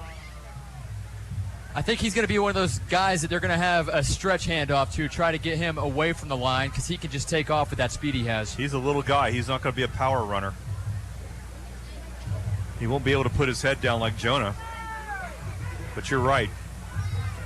Second down now. Fake it near side. Going to throw the ball, and it's McCombs in and out of his hands, incomplete over the 45-yard line. That's just one of those plays where you feel the defender creeping up on your back, and it just falls out because you're thinking about the hit you're about to take. Mason shakes that one off. He knows he probably could have caught that one. And it's third down for the Panthers. About 7 yards to go for the first down to keep this drive going. First down marker at their 48-yard line. Helcher by himself at the 40. And he's going to run it up to the line of scrimmage. Shakes a guy, shakes another guy 50-yard line, falls forward 46. And I believe he got enough for a first down. And you talked about Cole Wright earlier being a little scat back, a little Wolverine. That's what we Logan just saw. Helcher right there. Absolutely. Logan did that all by himself. That was not something that Pearson did a lot. That was more Cole Wright's repertoire, and glad to see that Logan can do that too. Now first down, going to throw a little underneath screen, caught at the 50-yard line, and our receiver trying to get over the 50, can't quite do it as a big fella just engulfs him. Yeah, a tackle made for a loss of 4, a bubble screen to Mason McCombs, tackled immediately. Mason was tackled by a guy that, no kidding, could be 2.5 times his weight. That's Logan Long. Woo! That guy's made a few plays tonight, Jeff. That kid's big enough to go to work. All right, Logan on the scramble, going to keep it himself. 48-yard line, pushed out of bounds. Wanted the late hit, didn't get it, probably didn't deserve it. And now we've got third down and very short, and another key play here in the first half for the Panthers as we get under 2 minutes until intermission. Nice job there by Carson Walker to pick up the block, as Helcher had no idea that Ingram was right behind him, chasing him to his right, and Carson was able to knock him off his track. Third down and 1. First down marker at the 44 of Fannin. We're at the 46, rather. We're at the 47. Now here's Helcher against his body. He's going to look for the first down. He's got it up to the 40-yard line, still running 35-yard line. And the appreciative Union County crowd loves that one. I didn't like that play at all, kind of running against his body on 3rd and 1. But son of a gun, if he didn't make the play and tack on another 8 or 10. Did they give him the first, or is he just short? They might have to bring out the chains on that one. That was real close. Nice job there by Logan. He felt the pocket collapsing and decides to take off with it. Nice job there by the junior in his first start, knowing that he's going to be the starter throughout the season. Thanks for bailing me out on that one. I think I had the line of scrimmage marker and the first down marker confused for like the previous 2 plays. Trying to do a little mental math here as we get the yardsticks going here. All right, so the ball is on the 36-yard line for Fannin County, and we've got it on 4th down. And now here's Helcher, and he's going to he's going to fumble the football. Ball on the ground, scrambling for it. Who's got it? Fannin says they have it. And they do. Fannin County has picked up a fumble. Logan Helcher, it looked like, had the first down. Knocked out of his hands. Chad Cheatham doing jumping jacks for joy on the far side. Yeah, it's going to be interesting no matter how this game ends up to talk with Chad Cheatham this week on the Mountain Scoreboard. Right. But in the meantime, we've got Fannin County. And I guess that's the first turnover of the night. For Union. Yeah, Helcher tried to scramble with it. It looked like he had the distance. The ball was just jarred loose right as he was about to go down. A dogfight there to see who would end up with that football. Armucci's hit a 2-run home run. It's now 7-2. Towns leading Armucci. And they got a little safety there, obviously. And Indians still out front. We'll keep you posted on that. Now Holloway, in the final 90 seconds of the first half, got a lot of time back there. A lot of time. Now he's hit and throws the ball out of bounds. Got a little pressure that time finally by number 57. Is that Connor Cook, who's a defensive lineman for the Panthers. Yeah, Holloway had plenty of time there, just none of his receivers were able to separate. Nice job by the secondary for Union County to make sure that they kept those receivers in check. That's a fact. 2nd and 10 with the clock stopped at a minute 27. 17-14, Fannin County with a small lead in a big rivalry. Second down snap now. Holloway flushed out, far side. Going to throw the ball on the run, and it is going to be knocked away, incomplete, far side. Great coverage that time. I believe that was Trace Wright on the play, and it was. Nice job, Trace Wright, carrying that right name on. That was a nice pass there by Holloway as well. It was a rifle right into coverage. However, Trace had the better view of the ball and was able to punch that one out of the air.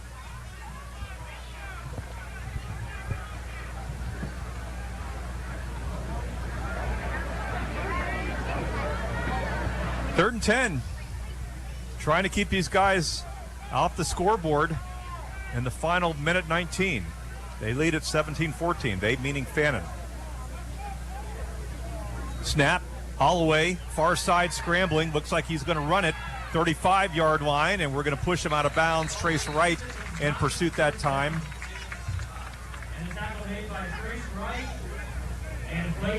Clayton Lester was the guy that got him out. Trace Wright just a step behind him. Yeah, Fannin County fourth down. Drew that play up knowing from the get-go that Holloway was going to scramble with that football. He had plenty of time in the pocket if someone was going to try to get open, or if it was a passing play that he could have completed a pass. So not the greatest possession in the world, as they didn't eat up much time, didn't pick up much yardage, and now they're going to have to punt it as Holloway is back in a traditional punt formation for the Rebels. J.J. Little's back to return the punt for Union County. He waits at the 25-yard line.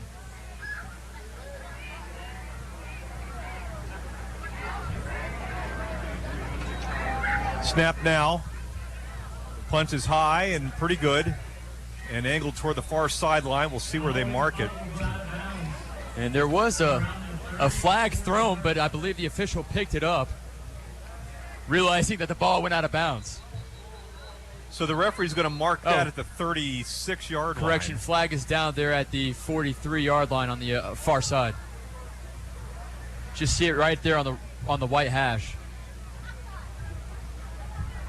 Not sure what the call was, but it was right after he pooched that one.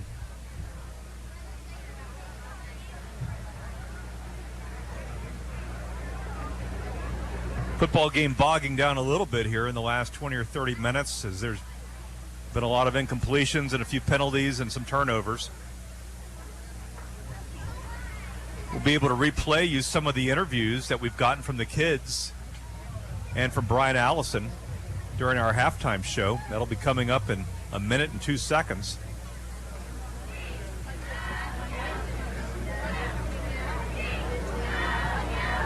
And as we've got a stoppage out here, as the referees are conferring on the far side, I guess they are not going to repunt this, Chris. Doesn't look like it. Union County will bring out that offense. Junior quarterback Logan Helcher takes the field once again. Had a couple of nice plays on that last drive until the ball was popped loose. Had a penalty against the Panthers, illegal use of the hands.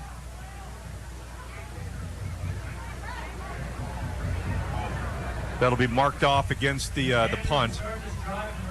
And after all that, we've got it at our own 26-yard line with 1 minute and 2 seconds left in the first half. Try to see what Jonah Daniel can do here if he can stretch the field and get a couple of big first downs here for Union County. Be nice to put one on the board here. Helcher back with Jonah. Man in motion. Give it to him.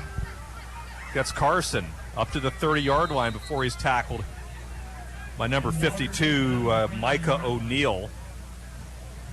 Carson Walker is the name of this backup running back for Jonah that we've got that's already contributing for the Panthers in his first game.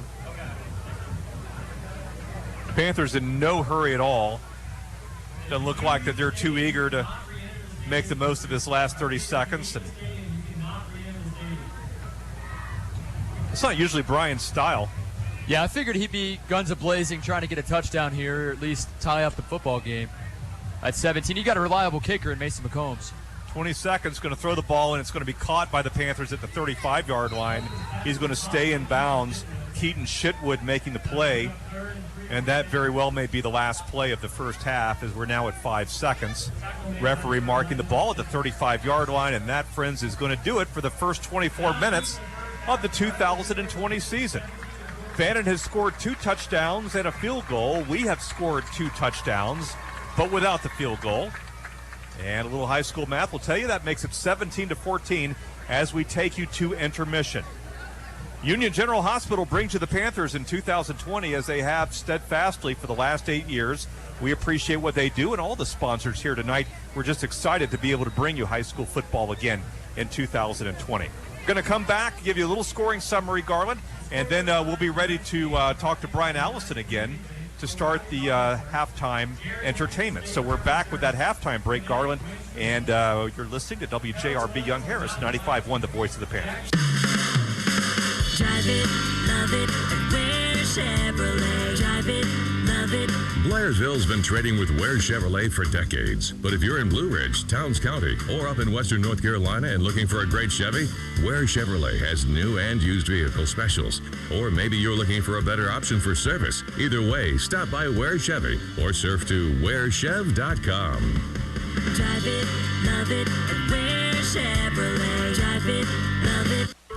My whole business just went up in flames. But my agent was there before the fire was out. We started a plan. I've got 25 employees who could be out of a job if we didn't get this place running again. My independent agent and auto owners insurance, they made sure we didn't skip a beat. I mean, we didn't miss a single payroll. That's incredible. For whatever lies ahead, we're always there. Now you can find more insurance in Blairsville on Highway 515 across the street from the Home Depot. Call 706-745-2139 for a fast and accurate quote.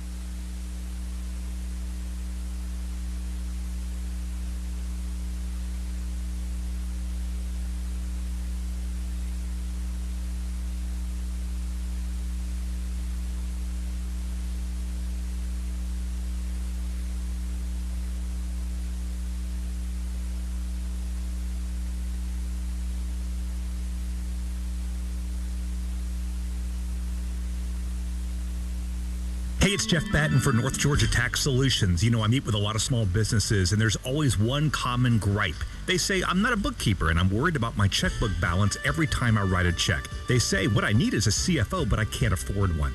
With North Georgia Tax Solutions, now you can. Debbie and her staff in Blairsville help small business owners concentrate on the product, not the checkbook. Does this sound like your problem? Get a CFO when you call North Georgia Tax Solutions in Blairsville, 706-745-3856.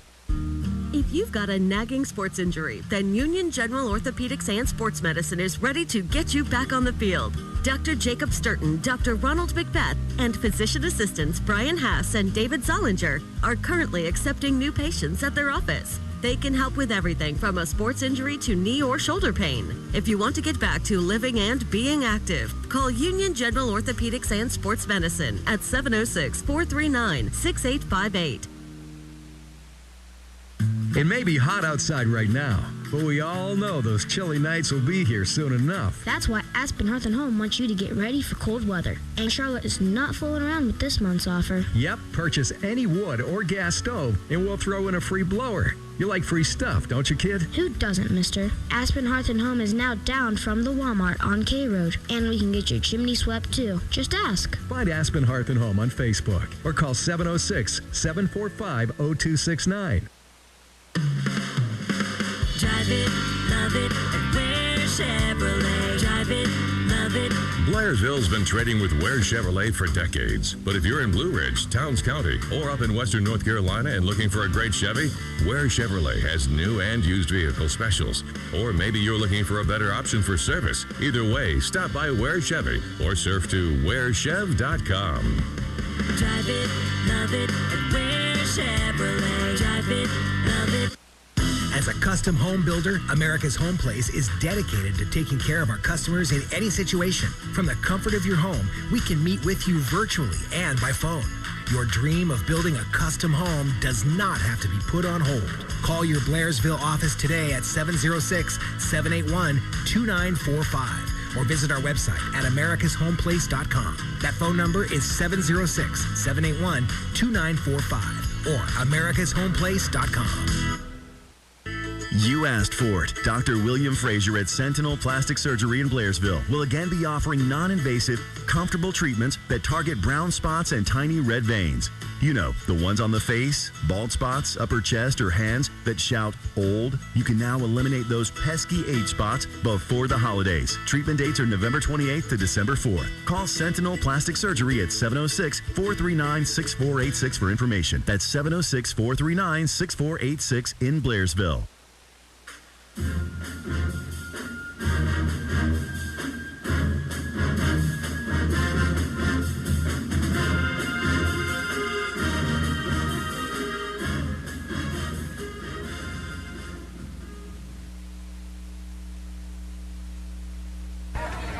Okay, now we're back on. Garland, I'm back on. Something happened there. I think we unplugged our little Shure device.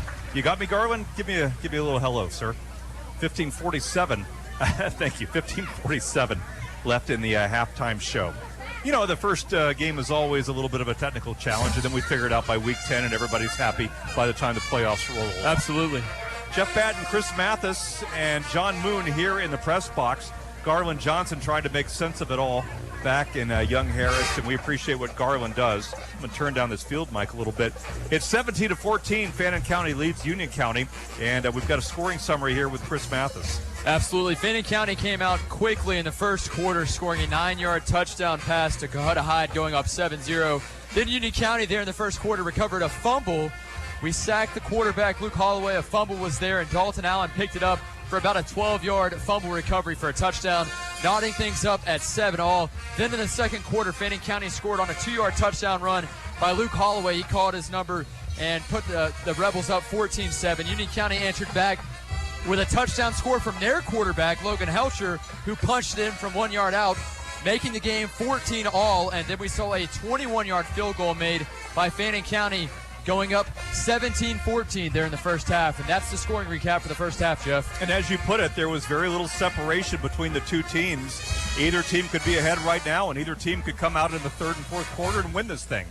Absolutely. I think conditioning, throughout this offseason, you missed the two scrimmages. On top of that, this is the first time that I can recall a team enters week one without any film of the current roster. So that has to play an impact in certain situations, especially when you think about what guys have graduated, what guys have left. And looking at it, last year, this time exactly, it was 13-0. Union County was up. Hopefully Union County can come out here and punch in a touchdown pretty quickly. We'll have to see how the Panthers respond, going down by 3 there near the end of the first half. listening to some awesome music here from the Fannin County Band, and we'll hear from the Panther Band here shortly, I would say, too. Garland, if you will be thinking about queuing up the interviews with the two boys, not the Brian Allison interview, but the interview with the players. Caston Hemphill as well as Logan Helcher. Right, that's right. We'll get to that in just a second. We can't even envision a season where there was no scrimmage at all, and we're playing our first game in September.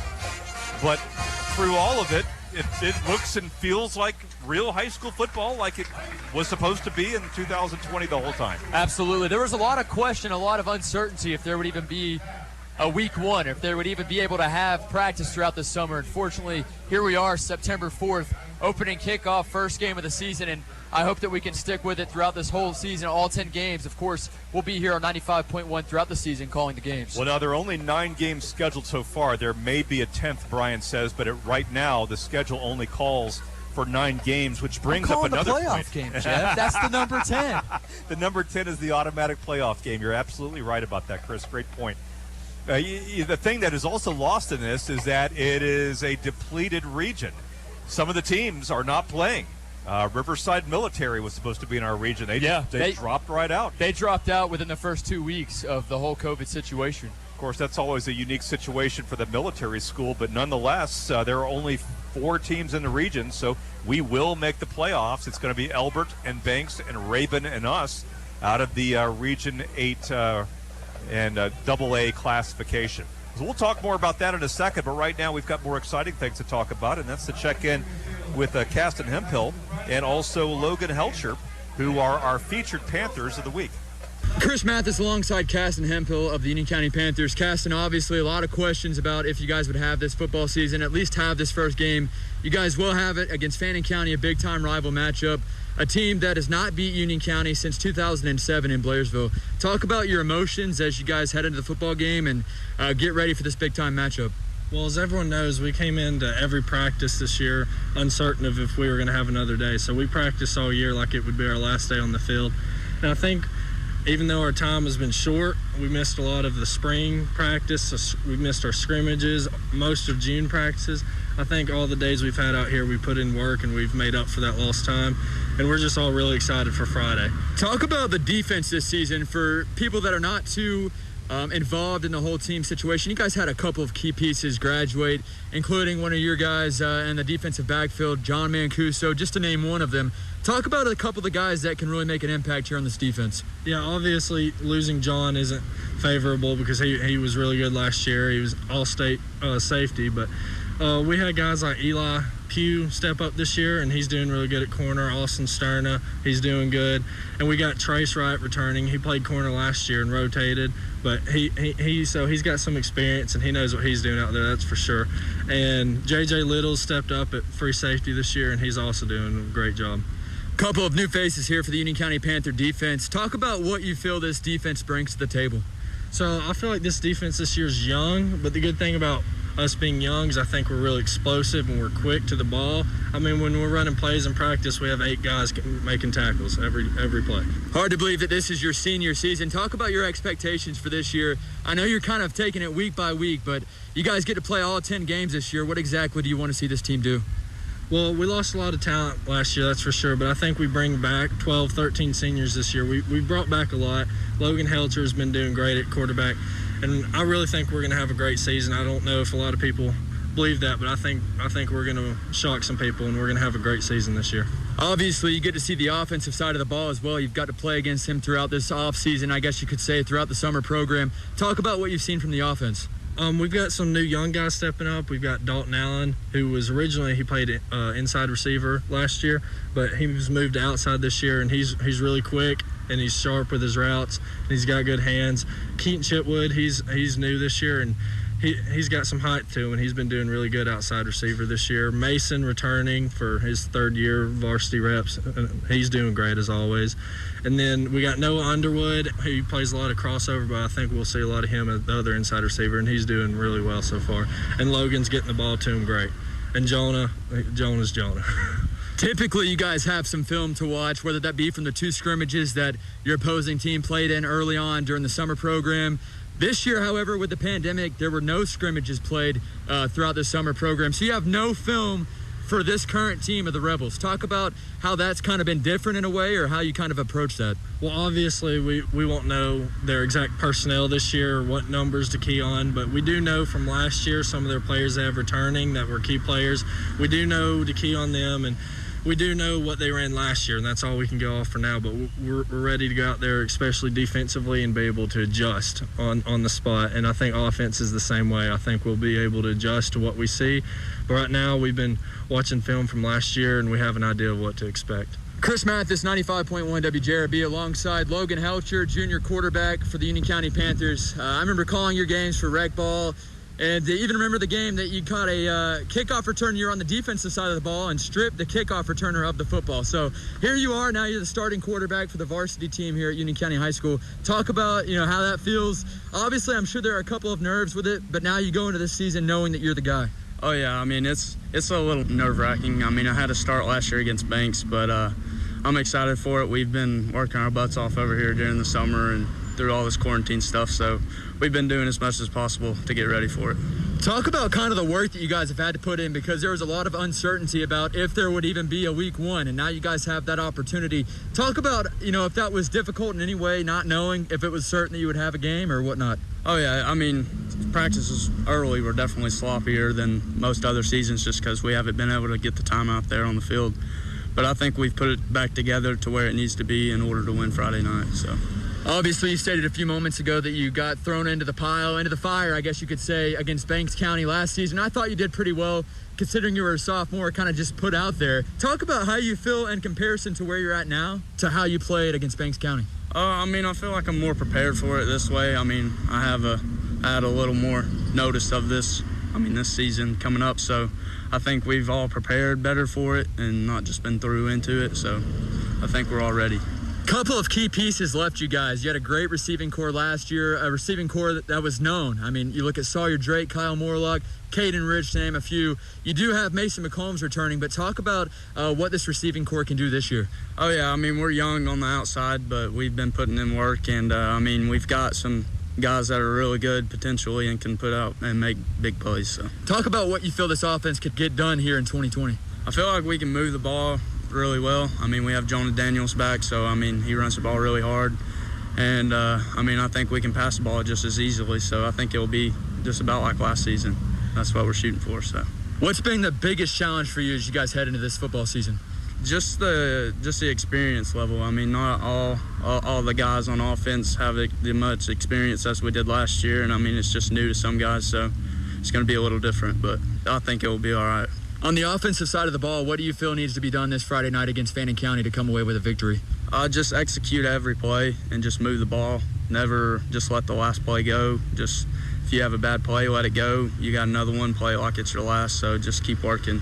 If you've got a nagging sports injury, then Union General Orthopedics and Sports Medicine is ready to get you back on the field. Dr. Jacob Sturton, Dr. Ronald McBeth, and physician assistants Brian Haas and David Zollinger are currently accepting new patients at their office. They can help with everything from a sports injury to knee or shoulder pain. If you want to get back to living and being active, call Union General Orthopedics and Sports Medicine at 706-439-6858.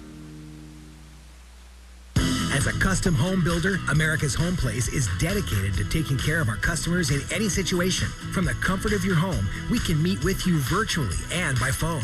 Your dream of building a custom home does not have to be put on hold.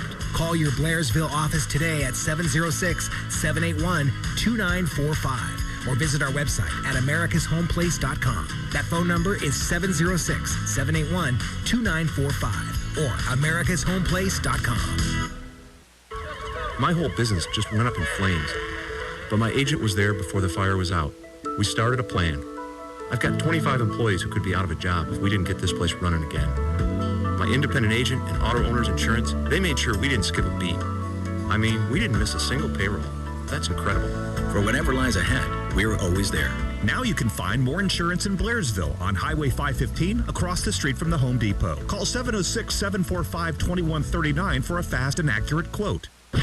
Young Harris Water Sports is now offering Hurricane deck boats, Godfrey pontoons, and Sea-Doo PWCs, along with Chaparral, Rapallo, Skeeter bass boats, Yamaha wave runners, slow pontoons, Bayliner, and Heyday wake surf boats. The area's largest watercraft selection means there's no reason to leave the mountains. All 2020 inventory is on sale with new 2021 models arriving daily. Young Harris Water Sports, 3676 Highway 76 in Young Harris, or 1674 Appalachian Highway in Blue Ridge, or online at yhwatersports.com. Drive it, love it, Ware Chevrolet. Drive it, love it. Blairsville's been trading with Ware Chevrolet for decades. But if you're in Blue Ridge, Towns County, or up in western North Carolina and looking for a great Chevy, Ware Chevrolet has new and used vehicle specials. Or maybe you're looking for a better option for service. Either way, stop by Ware Chevy or surf to warechev.com. Drive it, love it, Ware Chevrolet. Drive it, love it.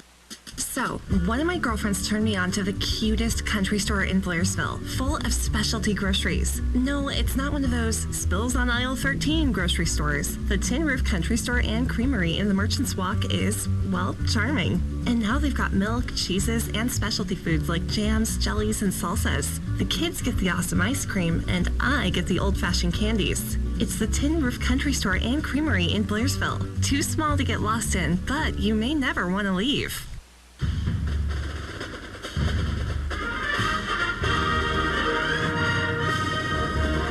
Welcome back, Panther fans. 2 minutes and 26 seconds is what it says on the halftime clock. That separates us from third quarter play. Actually, they'll usually put a couple minutes back on the clock, so we're probably 4 or 5 minutes away from football here from Blairsville, Georgia. Mike G. Colwell Memorial Stadium.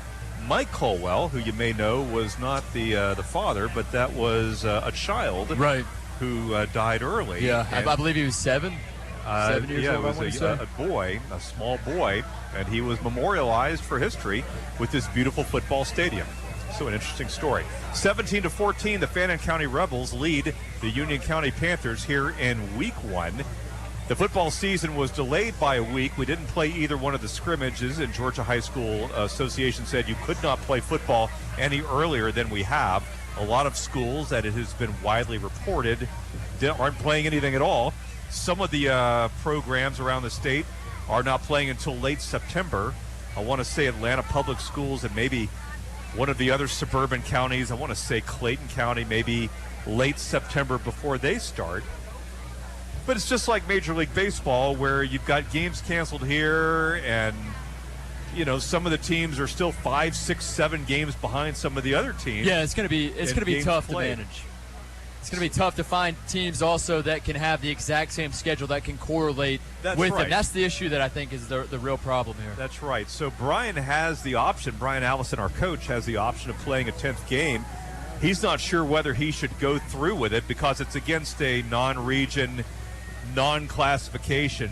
I mean, it's just literally a game to play. Absolutely. To play a 10th game, I don't think there would be any financial benefit at all. So and you're kind of running a risk of maybe some injuries too. You know, is it worth someone getting hurt before the playoffs just because you want to play that 10th game? That's a couple of things he has to think about. Well, that's right. And I don't think Brian Allison is thinking about is 9-0 better than 10-0 or is 7-1 better than 8-1. I mean, or worse.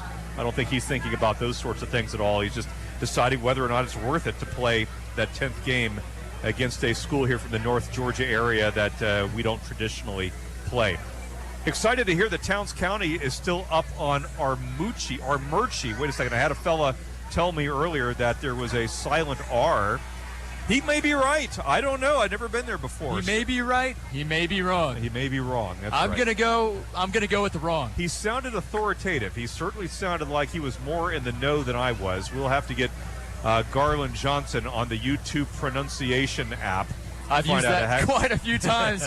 I've used that quite a few times from that same desktop. Like, how do you say this word? I have no idea. Pat Malone and his terminology is top tier. We know that. Oh, that's funny. All right, so the scoreboard clock is at zeros, and they'll usually put another 2 or 3 minutes on the clock. We've got a new personnel lineup here in the press box. Can we brag on your brother a little bit? Spencer Mathis is now the PA voice of the team after years and years of that Hunter kid. It is now going to be Spencer Mathis, or at least so far it is. You and your brother, you big sports fans? That's everything we do. You guys were glued to the tube as middle school and little kids? Yeah, absolutely. We just live, breathe, eat football. Every sport, really. He's a big-time follower of all the major sports, but he wants to be an analysis sitting at the desk like Stephen A. Smith, Max Kellerman type, whereas I want to do the play-by-play. So. He wants to scream for a living. You want to inform for a living. Absolutely. But I don't know. I think he'll do a great job. He's done softball and then also did baseball this past spring. So for what little time they had, I believe they played 8 games this spring. So if you've got the Mount Rushmore of Union County broadcasters, I mean, the Mathises have got to be 2 of the 4 heads. You're right. Absolutely. I know we've got a lot of people tuning into the Mountain Scoreboard Show, which might as well plug this in while I can. We might as well do absolutely. that. You guys might want to check out that show on Monday morning. Correction, we have a holiday on Monday. No, that's right. You don't have to do it on Monday. But Jeff, I read the email. I read the email. So Tuesday, I'll be able to bring you guys some final scores, some stats of this game, and also the Towns County Armucci game. Armucci. Potato. Absolutely. We'll have that for you on Tuesday. You know, usually we're trying to track down Andrews and Hayesville and Murphy scores, and it sure made Garland's load a lot easier because he's got it pretty simple. North Carolina doesn't play until February. Chris, what did you think of that decision? Come on, get out there, man. If you want me to get out there, I think that's concerning to me. I think that's more than likely we're not having football. Why did you? Was it the governor? I mean, what are the politics of that? Why are we playing here in front of 4,000 people? That's exactly what it is. And so without a care in the I might world? as well plug one of the coaches that we cover on the Mountain Scoreboard. Please plug. Hayesville football head coach Chad McClure. He's voiced his opinion throughout this, and I think he obviously had the right to do so, being the head coach of a football program just across the state line in North Carolina. But he's been on it. 15 miles down the road, they're throwing the football. We're just now able to condition. Now they're not even doing anything whatsoever. They can do some kind of training, but not necessarily as a team. I think it's more individual. But Chad McClure tweeted before kickoff tonight, I might as well go to Blairsville to catch this Fannin County Union County game. I miss football so much. And that is just straight facts. I retweeted that as well. So I know Chad McClure is not tuning in right now, but if he was, he would have heard that. So, yeah, I mean, what did David Gentry at Murphy have to say about it? Did you get an opinion from him, Chris? He voiced his opinion pretty early. He emailed, actually, the commissioner of the NCHSAA and said, what's up with this? Why are we not doing this? Why are we doing it this way? And they replied, not too sure. This is just how we feel it needs to be done. And that was it. David Gentry's like, just does not make sense. Of course, he's going to voice his opinion. He has a pretty big voice, too, considering how successful he is. The most winningest head coach in the state of North Carolina, over 400 wins. I saw a ranker, and I think you probably saw it, top too, 25. 2 or 3 years ago, or 2 or 3 months ago, rather. He's in the top 25 nationally. He's over 400 wins. Absolutely. There's some rascal with 500 or 600 wins. How he did that, I will never know. But I'm not sure where he's playing or who he's playing. He started at age 10, and now he's 80. And Talk about an apprenticeship. I mean, you'd have to be coaching for 50 years. David Gentry has been coaching for 37, I want to say 30 or 32 at Murphy alone. Yeah. And that's why he's racked up all those wins. But also, I mean, he's a great coach as well. I wonder if he regrets his decision to come back another year. I mean, we're just every year. I've had the show going on 3 years now, and every year before he's like, this is a last-second decision. I usually take 2 months off to decide. I wanted to talk to him about that, actually, and see if he's kind of questioning coming back next season because of this season in the spring. So, Mountain Scoreboard, weekday mornings except for Labor Day and other major holidays at 7:35 with Chris Mathis at WJRB 95.1 FM and also our music station WJUL Lake 97.7 FM. And that conversation takes us right up to football as Fannin County going to kick off to Union to start the second half of play. The visiting Rebels lead it 17-14, and the kickoff is going to land in the arms of Union at the 12-yard line and running straight ahead up to the 25-27-yard line as our returner. He's going to squirm for the 30-yard line. But I believe that was Caston Hemphill, the senior. Yeah, that was a Caston. It sure was. Boy, those Hemphills are big old boys. They're tall. And an effective run back to about the 29-yard line. And Logan Helcher try to chip away at this deficit. A small one that it is. We are glad that you're with us at News Talk 95.1 WJRB. We hope you're even more glad in about an hour and a half. All right, going to fake it this time. Logan Helcher runs into one of his blockers. Powers his way over the 30, 31, 32. Pickup of 2 that time for our junior signal caller, who has played well so far. He's not scared to take that ball and just lower his head and run forward either. He's trying to do whatever it takes to help move the chains for Union County. 2nd and 8. Well, we've got down in distance now. Film at 11. All right, they're going to pitch out here to a Jonah Daniel, 30, 31, 32, and he's thrown down. Almost looked like a face mask, but it wasn't. As a nice tackle. Face mask, Kason Owensby. Horse collar, whichever. Or he grabbed something that didn't look like human skin and brought him down. But nevertheless, a good play that time by Owensby. And very quickly, it's 3rd and 6 as the Panthers trying to reach the 40-yard line of their own 40-yard line, I should say. Now here's Logan Helcher rolling this way, running toward the sideline, going to throw it up for grabs. He's got a man, and it's right over the hands of Keaton Shitwood. Shitwood had about 2 or 3 yards of separation on his man, who is Kohutta Hyde. Just a little too much on it from Logan. That's a tough ball to place accurately. He almost did. It was on a line. It was just 3 or 4 yards ahead of him, and he was almost to the out-of-bounds sidelines. I was concerned he was just going to run out and take that chunk of yardage loss. 4th and 8. As Logan is back in that classic Brian Allison short punt formation.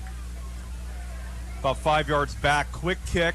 Line drive. Kohutta Hyde going to take it at his 34-yard line, make a man miss, run into a blocker. Now he's running straight ahead, and he just got leveled. He got absolutely leveled by Jonah Daniel that time. That's the hit of the game, as Jonah Daniel just laid out Kohutta Hyde, and he'll remember number 24 the next time he sees him in the neighborhood. As some broadcasters might say, it'll be tattooed on his arm sleeve right there. Wow, you could hear that all the way to the Wendy's on 76. But give Kohutta Hyde credit for hanging on to that one. Kohutta was kind of dancing around a little bit, looking for a hole. He was toying with the first Panther defender a little bit there. And he won't dance when he sees 24 coming. 1st and 10 now. Going to fake the handoff. Holloway, the quarterback, slung down for a loss in the backfield.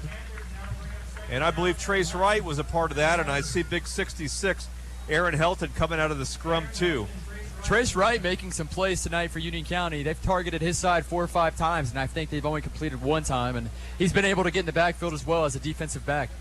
Loss of 1 makes it 2nd and 11, 2 minutes off the 3rd quarter clock. It's 17-14, Fannin County with the ball and the lead. Nobody in the backfield this time for Holloway. Going to fake the end around, going to keep it himself. Now he's bottled up, and we're going to hit him for another loss, or close to it. Helton once again making the play with a little help from his friend Elijah Helton, a little help from his brother, and he's going to need some help getting up. Number 12, Luke Holloway. And he's looks like he's going to come off the field, and he's limping. He's a little ginger. Yeah, he got popped there by 2 Panthers, Jeff. He walks back to the huddle okay. I don't know if that was a cramp or he just got a little tweak on his ankle, but young guy's trying to play through it. And it's 3rd down and long. We're going to fake a little blitz there, not coming. Holloway throws the ball far side, caught. He makes a guy miss, and it's going to go down just short, I believe, of the 1st down marker. Jonah Daniel there to make sure he stays down. Let's see where they mark that one. It looks like they're going to mark it. Where are they going to mark that ball? They're going to mark that ball a little short. Well, you know, it could be. It depends on where the marker actually is. Very close on 4th down here. And stopping the clock, they're going to measure that. The chains are right there, so why not bring them out? As they should. The Panther defensive back had him brought down 2 or 3 yards short of that marker, and he was able to shake that guy loose and dove forward for another yard and a half. That was a tough one-on-one play there for the Union kid. Trying to get the chain stretched out exactly right here. and it looks like it's going to be short by half a football. Cheatham, of course, Coach Cheatham with 3 timeouts. Full of energy. Yeah, Brian Allison is not that way. Brian is a little more stoic. I mean, he can get fired up on the referees, but he's not quite so demonstrative. Animated, that's a better word than demonstrative, although they're both excellent words. Sorry, I have to do this. Speaking of Fannin County coaches, shout out to Ryan Chastain, the girls basketball coach, who is tuned in right now. Always great talking to you throughout this basketball season coming up, and I'm looking forward to that, Coach. Football just short, Chris, of the 48-yard line of Fannin County. They've just got to get that half a yard, about a foot. Panthers need to key in here on number 12, that he doesn't just call his own number and just dive across the line. I suspect that's what they'll do.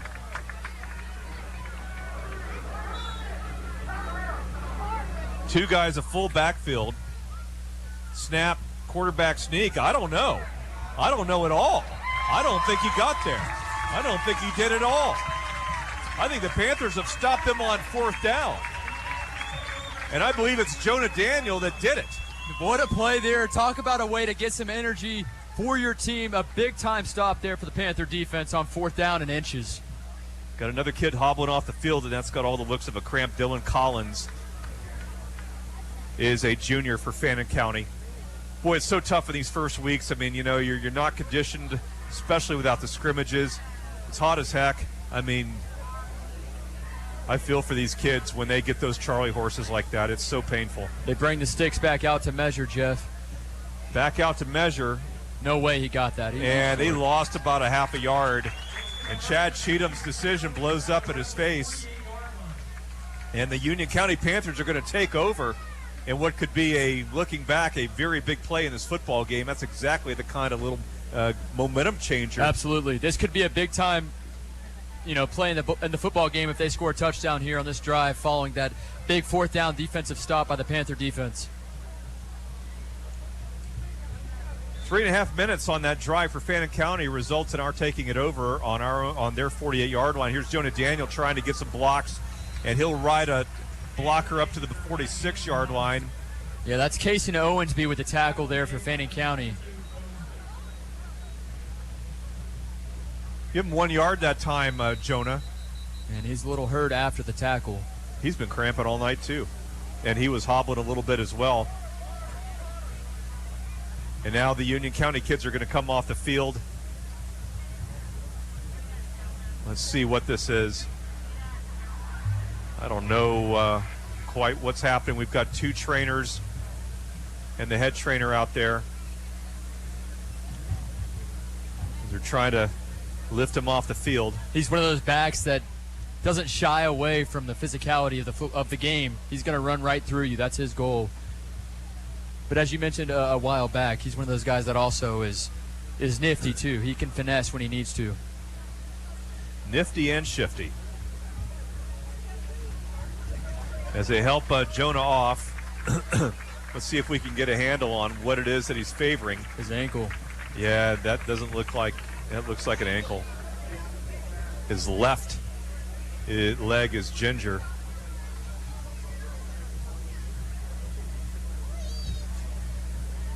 Jonah's going to play both sides 60 minutes or 48 minutes, and that's the downside to having basically your best player out there depending on him. Yeah, offense absolutely. And defense. Yeah, Jonah was a guy 1,570 yards rushing last year. An amazing player. Well, he got 1 yard there, and now we've got his backup Carson in there. We're going to fake it to him, and Logan Helcher is going to run far side.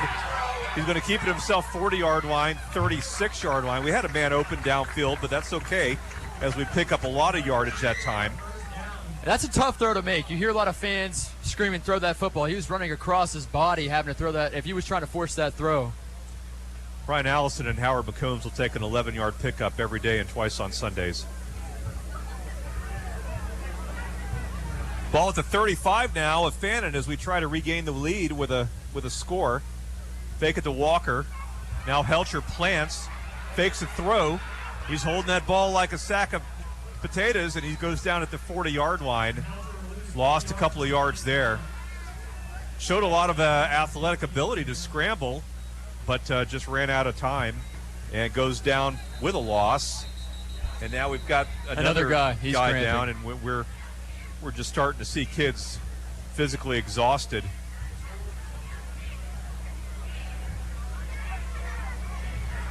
It's number 23, Jackson Davis for Fannin County, who comes limping off the field. Trying to get these guys on and off.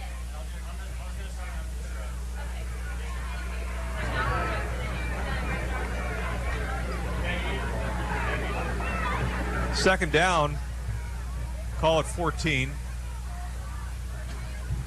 Panthers trying to get to the 26-yard line. Now drops the ball, picks it up, and will scramble to get back to the line of scrimmage. Little muffed snap, just took his eye off it. I don't think there was anything wrong with the center exchange or the center snap. Yeah, Helcher was still looking to the sideline as the center snapped the football, and then he felt it hit his hand and tried to dive on it. Fortunately able to recover that ball.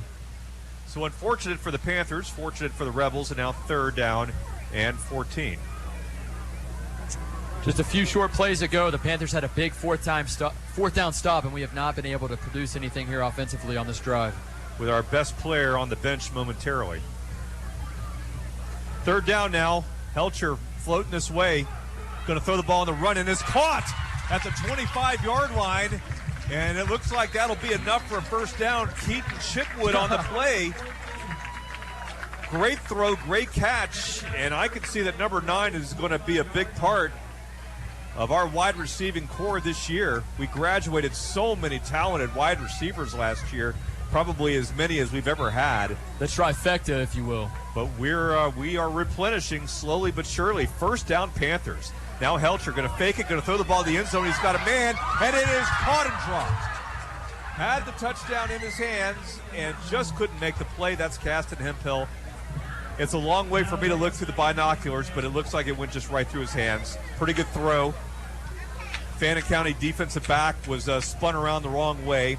Little back shoulder throw. Good That's throw. That's a tough throw to make. Yeah, Helcher made a terrific throw. And pinpoint. Caston Hemphill is a great player for us and will continue to make great plays for us through the course of the night and the rest of the season. 2nd and 10. Ball at the 25-yard line of Fannin County. We are trying to retake this lead if we can. Still a lot of football to go, a quarter and a half. Snap to Helcher. Steps up. Makes a guy miss. Going to throw the ball over the top, and it's Chitwood again. Threw a little volleyball pass over the top of the defensive back. Yeah, a teaser. Just put it where the kids can't get it. Put a little teaser on him. That's right. And it's Chitwood with all of his size. He's a big old boy. And the ball marked at the 16-yard line of Fannin. I'm telling you, that's quite enough for a first down, Chris. Third down and short, and another big play coming up for the Panthers. That's a Cole Wright pass there. Just a little teaser there right over his head. Now we're going to fake it. Let's see if we get the first down, and we will with Helcher over the 10 to the 9-yard line. First down, Union County. Jake Sands, the senior for Fannin, making the stop. But we are inside the 10 and inside 6 minutes of the third quarter. We trail it 17-14 in what has been a most competitive game, I should say, for the first 2.5 quarters. Panthers never huddle, always up there looking for a signal, but this time Helcher didn't either get the signal or understand it, so the Panthers are going to call a timeout. And we will keep the broadcast right here. Fannin County 17 and Union County 14. 5 minutes and 45 seconds left in the third quarter. You can listen to this ball game on WJRB. We'll be here all year long, regardless of where the football game is. As we've said, we will go to the swamps of Georgia and the highlands of Rome. No matter where the team takes us, we're going to be there, as evidence from last year's memorable trip to Metter, Georgia. But you can also watch this game on television live. It is a brand new innovation from the Moon Man, John C. Moon of Ridgeline Television. You know him mostly as the Mr. 99, Agent 99 on the television, Kinetic by Windstream, but now he's got this newfangled 24th century technology where he's streaming the game live over video. I would suggest you go to YouTube right now and type in Ridgeline TV special events. I think good things will happen. If you type in Ridgeline TV special events, and you'll get to see the football game and hear Chris and me doing the calls. So, and you can also see this game tomorrow. He'll have the old school RidgelineTV.net internet rebroadcast, and it'll be on your traditional television as well, if you like your high-definition experience, through Roku or through other technologies that I barely understand. Channel 99 is your go-to if you're on Windstream. But anywhere in the world, you can watch it at RidgelineTV.net. As Sean Dobbins, former Panther, would say, he's in Europe right now streaming the game. So shout out to Sean, taking advantage of John, the Moon Man's new innovative technology we have here up in the press box. That's awesome. Gotta love it. All right, so what do we got? Third down. We got first and goal. Yeah, the marker is wrong on the sidelines. Has third. Man in motion before we can snap it. And we're going to call another timeout. And boy, that's a shame. We've called 2 timeouts in a row. And those are the Week 1 varsity blues right there, buddy. Yeah, that's definitely not ideal for Brian Allison, Panther football head coach. You never really see that. But if that timeout leads to some better communication here and they score 6, there's no complaints.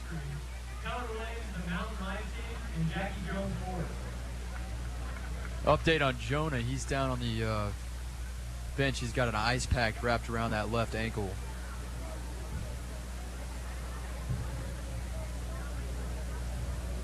Jonah, part of the Daniel clan. Leslie Daniel, our benefactor at Union General Hospital. You probably recall his brother, Josh Daniel, had that big kickoff return for a touchdown a few years ago in the playoff game, which we got shorted in the end zone on that 2-point conversion. Was that Bowden? That was 56 to 55? Yep, that was Bowden. Woo! That was a lot of highlights to edit the next Monday morning, kid. I don't know how you did it. You got it in 5 minutes. Absolutely. Georgia Bulldog football coming up on WJUL Lake 97.7 here in a couple of weeks. We'll be taking on Arkansas the final Saturday of September. We'll have all those ball games for you for the 8th straight year at Lake 97.7 FM as we continue to follow the Braves' progress. They're on our sister station right now taking on the Washington Nationals. Braves beat the Red Sox, swept them 3 games in a row. Not too shabby over the last week. All right, so we're back to football, where it is first down and goal inside the 10-yard line. Got a man in the backfield. That's Carson Walker. Jonah's back up. Jonah on the sideline, momentarily hobbled. Now going to throw the ball to Walker, and it's going to go in and out of his hands. Incomplete at the 10-yard line, and he paid for his sins by Kohutta Hyde. Kohutta had a little payback in store. He got his bell rung about 8 minutes ago, and he said, "I'm going to get somebody." He saw the opportunity. This game is over, and he cleaned up on Carson Walker there a little bit, and it's second down and 10. Tough ball to catch for Carson. I like the idea though. If you can get him in space, if he catches it, makes a little jitterbug move, be game, set, and match on the left side. He's one of those guys. The wheel route, the acceleration he has is bar none compared to most out there on the field right now. Correctamundo. Second and goal from the 9. Lots of time. Helcher throws the ball, caught by McComb. No, he did not catch it. It's incomplete, and that'll bring up third down. Yeah, he tried to force that throw between 2 defenders. I think he had a guy casting Hemphill up top, and probably not his first read, but he had one-on-one coverage. I probably would have tried to fit it there if I could have. But again, is that third and goal from inside the 10? Third and goal from inside the 10. We cannot get a first down. We really don't want a field goal, but we'll take it if that's what it means. Snap, fake the give, far side. Helcher throws the ball. He's got a man, and he missed him, incomplete. And that'll bring up fourth down. Diving effort that time on the far side by Caston Hemphill. It was a ball that only Caston could catch. And once again, just tough execution. That's tough execution for week 1 to make that kind of play. It was a little low, and Caston's a really tall guy. He had to really try to scoop that one to make the catch if he would have made that catch. Now you call on the reliable Mason McCombs to kick this field goal. And it's about the same distance that the Fannin boy connected on back in the first half. We're going to try to make it 17-all with a 25-yard field goal, which is forthcoming. Snap is good. Ball is down. It's away, and he missed it.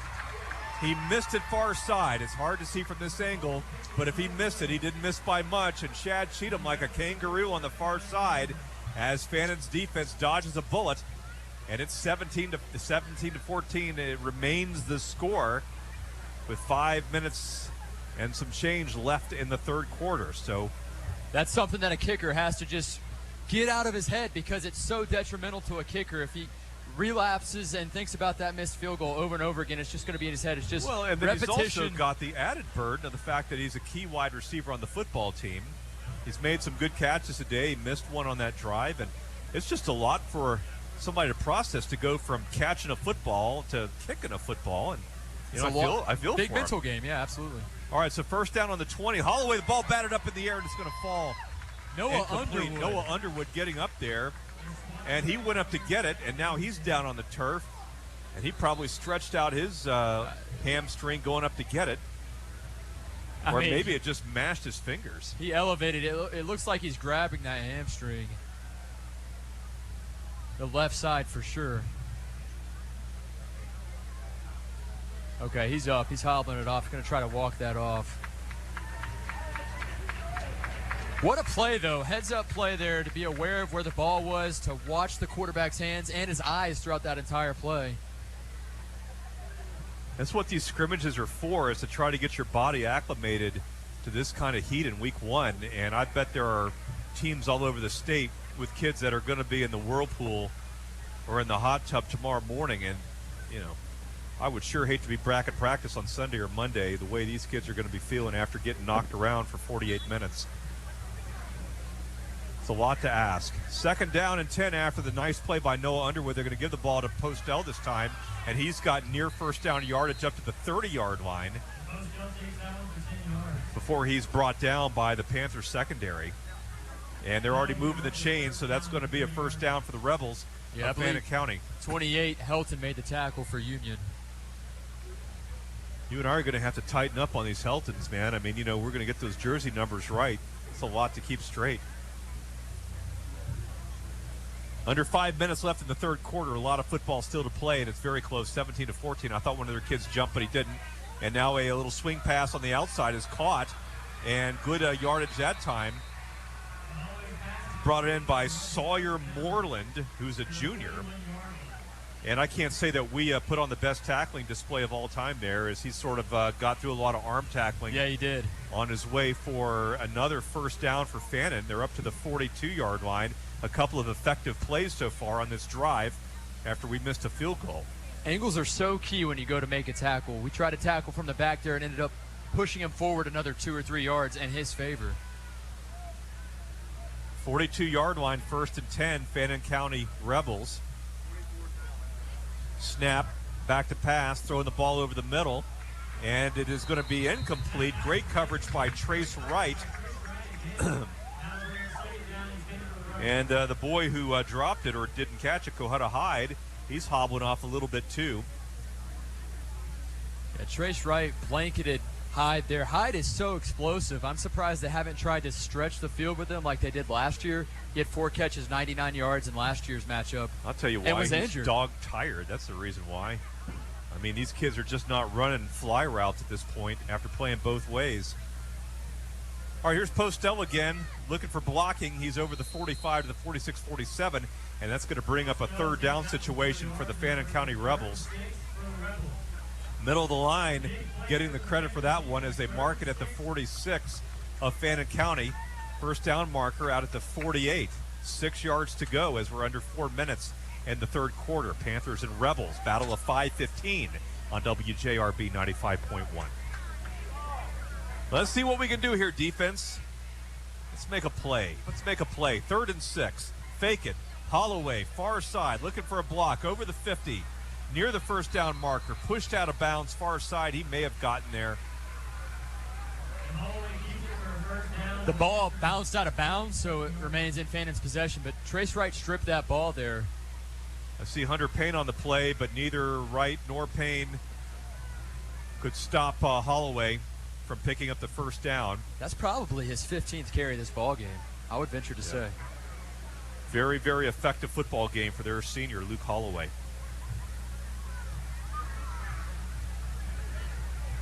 First and 10, they're on our side of the 50. Ball at the 47-yard line. We need to make a play here. Turnover, big sack, something. We got to slow these guys down. Now they're going to throw the ball in the dump it off, and there's Postel, who made a great catch and a great run, and he's going to reverse field, and now he's cutting back at the 40-yard line and finally tackled over the 35. An outstanding effort by Logan Postel for the Fannin County Rebels. And it took Trace Wright running all over the field with a lot of running, too, from Hunter Young, our sophomore linebacker. He's a smaller guy. Postel's a smaller guy, but he's so shifty and has great vision. You can't arm tackle this guy. You have to bring him down low. He looks fresh. Of all the kids out there that look fresh, he's right at the top of the list. Down near 3 minutes is Fannin County threatening to score again, getting there. Now they're going to throw a ball far side, caught 28-yard line, falls forward for another couple of yards, and now there's a late flag. Ball came out. I don't know if that was a beanbag or a flag. But there's a scrum over there on the far side, and Union County is saying they got it. And the Union County Panthers, I believe that was Trace Wright. Have they made the call yet? I mean, we're dancing off the field as if it's a done deal. It's right there in front of the Fannin coaches, who aren't going to let the referees get away without a conversation. But are we, did Trace Wright come up with that? Yeah, he did. Yes, 2 plays ago. And it's a first down for Union.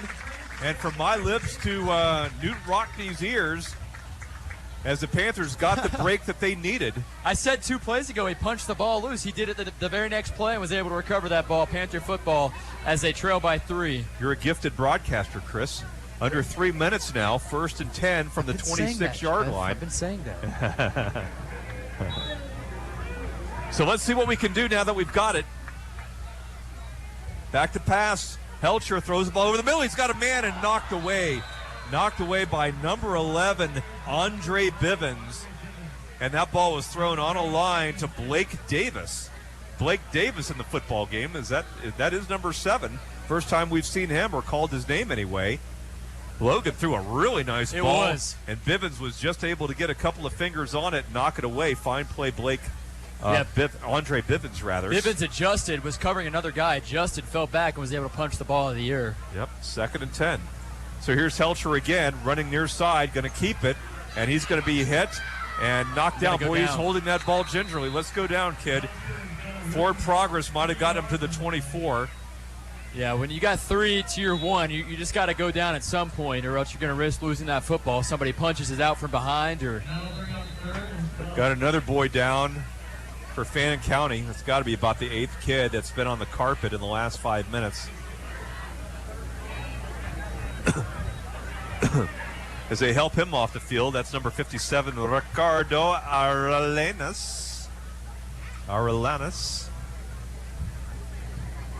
Forward progress, they give him the 25. I think that's generous, but we'll take it. And that's going to make it 3rd and 9. Was there a timeout? What's the stoppage right here, Chris? The injury, the guy's still trying to get off. I don't know exactly why they gave him so much time. I think it was just a cramp, but you're seeing a lot of cramping here in the second half, Jeff. That has to do with a lot of guys, they've only played against themselves throughout this entire summer program. No scrimmages to really get out these kinks and get used to the heat, because I believe it was 85-degree kickoff temp tonight. Yeah, it's very warm for this time of the year in the mountains. We had 85, 86 for the last couple of days. It's going to be a nice weekend. 2.5 minutes left in the third quarter. We still trail at 17-14. Nobody has scored in the second half so far. Big play now on 3rd down. Big drop, going to throw the ball underneath, and it's caught by Carson Walker at the 25 to 30-yard line. 35 makes the guy miss, and he's got a first down over the 35, 37-yard line. And that's the speed of Carson Walker, as we've got another boy down. That's Aaron Helton. Yeah, and he's got a cramp too. He's got that calf cramp. As long as that's all that it is, because he was coming off the block, and there's a lot of ACL injuries that come away from the ball. Oh, I know. You see like the kids that. down and you assume the worst, but most of the time it's just that Charlie horse. Your leg is cramping up on you, just like what happened in my tennis match last night. If you watched that on ESPN8, you saw me cramping a little bit. You know what? I think I clicked out of that. It was a playoff match, Chris. Really? Okay. It was a playoff match. So. I went undefeated in the regular season, but couldn't get the first round W. Wow. Just my legs went jittery, so I know exactly what these guys are going through. Were you wearing New Balances or? No, they were some sporty Adidas. Okay. I had the rockin' fit, as the kids say. Aaron Helton able to get off the field pretty much under his own power. He's a big-time player on both sides of the ball. The senior just does it all for Union County. Hopefully he can get back out there as soon as possible. And so after all that, Carson Walker has kept this drive going. An outstanding play. Absolutely. He's going to be a fun route. He's going to be a fun player to watch this year. And I think Brian has probably got a pretty good idea that that's a play that will be effective for the course of the year. Coming up on 2 minutes left in the third quarter, and we're going to give the ball to Walker this time. He's up over the 40-yard line, 45, 46-yard line, pushed out of bounds far side. Fannin County Rebels. I like that play call, Jeff. After a nice run, or correction, nice play there by Carson Walker. They have the trips right set. Helcher looks right and then does a delay handoff to Walker, who does a counter read to the left. 47-yard line is where they mark it. And this just looks like to me it's going to be a fourth quarter of who wants it more. I mean, that's such a cliche, but it's true. Who's going to be able to summon up that extra gear in the fourth quarter? But we're not there yet. 2 minutes and 5 seconds separate us from the final quarter of the game. We don't have many timeouts left. That may come back and hurt us. Now Helcher's going to throw the ball deep, and he's got the ball way overthrown. Keaton Shitwood, the intended receiver, is covered by Bivens, and Helcher overthrew both of them by about 10 yards, and it was a good thing because Bivens was in better position to catch that ball than we were. Absolutely. So that's going to bring up a 3rd down and 2. And here comes Noah Underwood. You know what we've seen him do tonight. You mentioned Gronk. He threw that comparison out there early in the first quarter. Yeah, you know what? That little tight end in the middle slot is not a bad idea. But it's going to be Logan. We've got a flag on the play. Give the ball to Carson. He would have first down yardage over the 50, 49, 46-yard line. But I have a feeling that we've got a flag that's going to be called on us. I like the momentum and the energy that Carson has given us the last 3 plays. He's fresh. Yeah, he's getting that extra additional yard or 2 after contact. We jumped, and that's a shame because it's going to bring up a 3rd and 8. We're going to have to do that all over again. A couple of these new kids are going to be great assets for us. We've got Keaton Shitwood and also Carson Walker, who are going to be nice players. Noah Underwood figures to be a nice offensive option for us, too, at tight end. I heard a lot of rumble at practice last week when I showed up that Keaton Shitwood was the guy to watch out for. That's a lot of talk, and then you come out here, you see him tonight in action. He's done a great job. He has. All right, so we're back now to the 42-yard line. We got to get to the 49. Shotgun snap. Helcher this way. Follows his blocking. Steps up. Throws the ball deep. He's got him, and it's going to be caught at the 15, the 10, and out of bounds at the 10-yard line. And just as we talk about Keaton Shitwood, there he is, about 3 yards behind his man. No bobble, no drop. Pinned it right against his shoulder pads. And the Panthers are knocking once again right at the 10-yard line. The play of the second half belongs to the Panthers. Now we've got to get it in the end zone. And even better news as Aaron Helton checks back in on that offensive line for Union County. All right, we're working quickly now. Helcher keeps it himself, 5-yard line, still running near the goal line, just short, down to the 1. It's going to be 2nd down and goal to go from the 1-yard line as Logan Helcher continues to play winning football as our brand new quarterback in his junior year. We've got 2 years of Logan Helcher. Now let's see what we can do here on 2nd down and goal. Snap. And we're going to keep it himself. Touchdown. Touchdown, Union County, and we're back on top with a minute left in the third quarter. It's 20-17. A great sell that time by Helcher, Chris, and he's into the end zone. Just France is right in. Identical to the first quarter touchdown that Helcher scored. He called his own number. Very similar play there. Also had Walker in the backfield. Nice job there by the offensive line as well. So now Helcher becomes a placeholder. And Mason McCombs wants to make it 21-17. Bad snap, and we're going to have to pick it up and do something with it. Helcher to the end zone, throws it, and it is intercepted by Fannin County. So now we have missed a field goal and an extra point. Can't hang that one on Mason. It was not a good snap. Nonetheless, we're up 20-17, Panther fans. Stick with us. An exciting remainder of the third quarter to come and the fourth quarter following at WJRB 95.1. If you've got a nagging sports injury, then Union General Orthopedics and Sports Medicine is ready to get you back on the field. Dr. Jacob Sturton, Dr. Ronald McBeth, and physician assistants Brian Haas and David Zollinger are currently accepting new patients at their office. They can help with everything from a sports injury to knee or shoulder pain. If you want to get back to living and being active, call Union General Orthopedics and Sports Medicine at 706-439-6858. It may be hot outside right now, but we all know those chilly nights will be here soon enough. That's why Aspen Hearth and Home wants you to get ready for cold weather. And Charlotte is not fooling around with this month's offer. Yep, purchase any wood or gas stove, and we'll throw in a free blower. You like free stuff, don't you, kid? Who doesn't, mister? Aspen Hearth and Home is now down from the Walmart on K Road, and we can get your chimney swept, too. Just ask. Find Aspen Hearth and Home on Facebook or call 706-745-0269. Minute 3 left in the third quarter, and the Panthers are back on top as they kick it off, and the ball goes through the returner's hands into the end zone. It'll be a touchback, and Fannin County will start off on its own 20-yard line trying to reclaim the lead that it had for the majority of the third quarter and most of the second quarter. A great football game here in Blairsville. We're delighted that you're with us, and we're even encouraged to tell you that there are a heck of a lot of folks here. Any hesitation or reluctance that either of the two communities had about coming to a live sports event was not there. People came. If you play it, they will come here in Blairsville tonight. And I hope that the rest of the schools around the state are doing the same as we try to get back to normalcy in this crazy world that we live in. Here's Luke Holloway, who's played a whale of a football game for Fannin County. He's back under, well, he's in the shotgun. Lots of time, lots and lots of time. And he's not much of a runner. He puts his head down and goes down hard at the 22-yard line.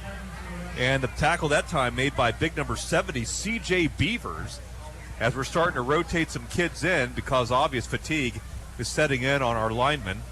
Panthers are very fortunate defensively there that Holloway felt the pressure, decided to scramble. He had a tailback out here in the flats wide open.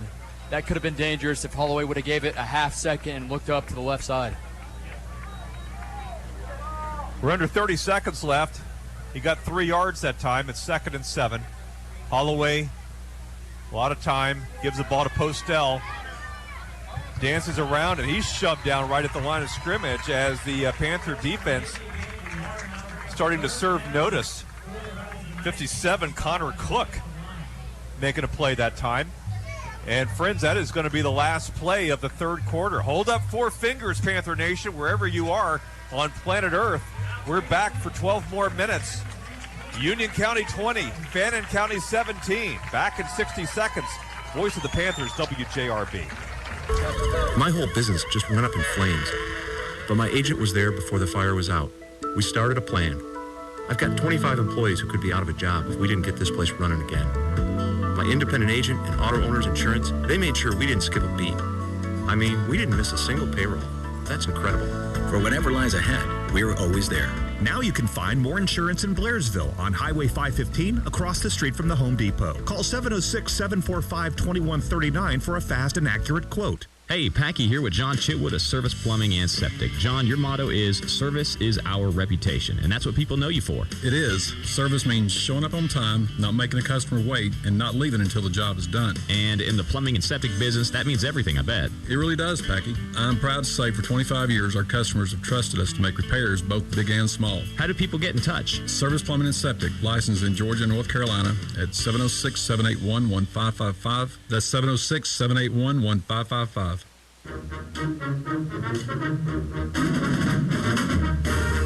Jeff Badgett, Chris Mathis, John Moon, and Garland Johnson putting on the live high school game of the week at 95.1 WJRB. You can watch this tomorrow at Ridgeline TV Channel 99 on Windstream Cable TV. That's ridgelinetv.net. You can also go to YouTube right now and watch this ball game live. If you type in Ridgeline TV Special Events, you'll get to see it in all of its high-definition color and glory with our voices on it as well, WJRB 95.1. Hey, Garland, if I can get you out of the cookie jar for a second and onto the internet, I'd like to know what that Towns County Armucci score is. I want to hear that the Indians are going to win that football game, and I'm not talking about the Armucci Indians. I want to hear that Towns County is going to win this game. We're starting up the fourth quarter now, friends. Fannin County's got the football at the 25-yard line on 3rd down and 4, chasing it, throwing it, and a good play and catch, 32-yard line. That was a very well thought-out play. They threw the ball to their biggest kid right in the middle of the field, hit him right in the numbers. He didn't drop it, and it took a lot of effort to bring him down. First down for Fannin County. Jalen Ingram has made a couple of key catches throughout this game. Early in the first quarter, they fed to the ball 3 or 4 consecutive plays. That's the first time he's touched the ball since the second quarter. Tackle was made there by 25, Clayton Lester for Union County.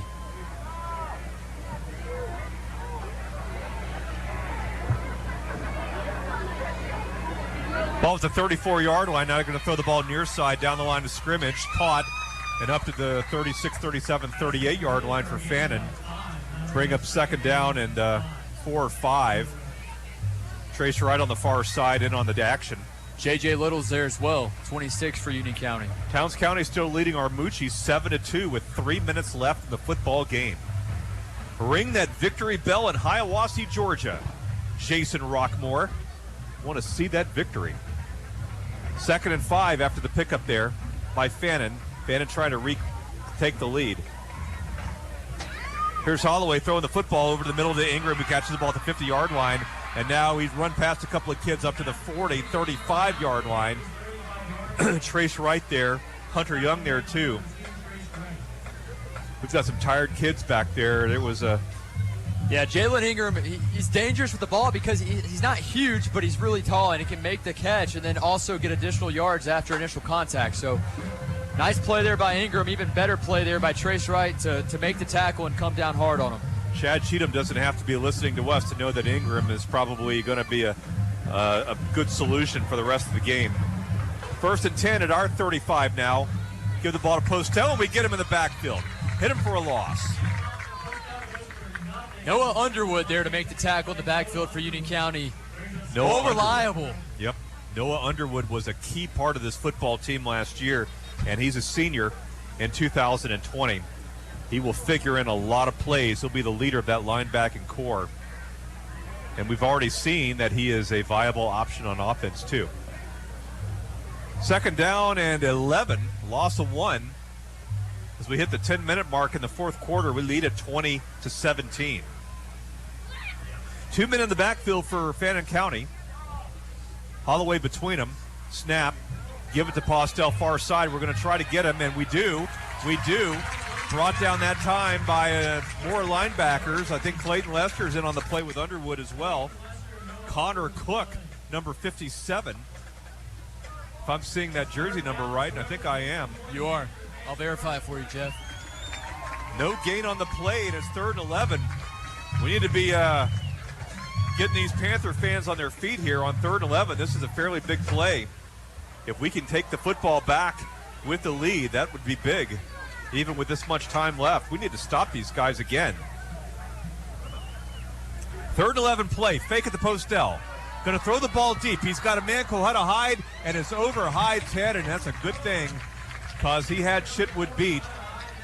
And now Chitwood has got a cramp on the far side. And a flag at the 32. And a flag at the 32. Hopefully it's not like a late hit. He had plenty of time. Got an illegal man downfield is the indication. So we will decline that, I'm guessing. We will decline it, and they will punt it away, I'm almost certain, with this much time left. Well, I say that. They went for it on 4th and relatively long in their first drive. They may do it again, but I wouldn't think they would. No fewer than a dozen kids with Charlie horse cramps. Both coaches have got to be thinking about who have I got that's fresh out there.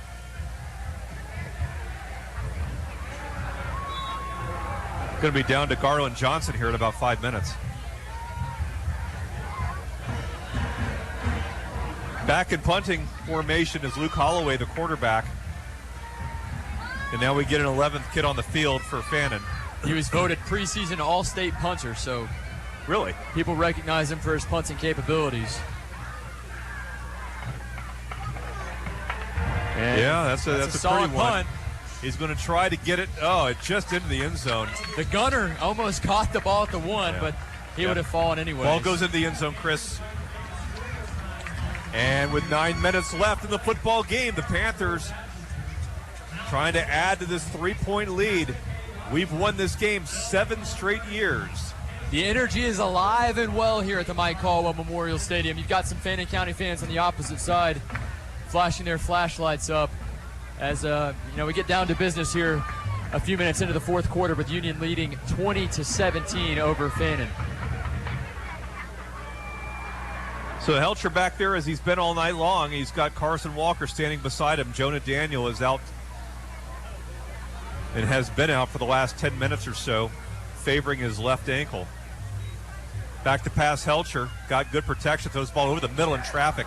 And that ball is incomplete. And boy, was he lucky that was not picked off. Yeah, there were about 3 Fannin kids that could have caught that. Yeah, tried to thread that needle in a very tight window between 3 guys in the white tops. You throw a ball like that, you must think you're Superman because you're just not going to be able to thread that needle.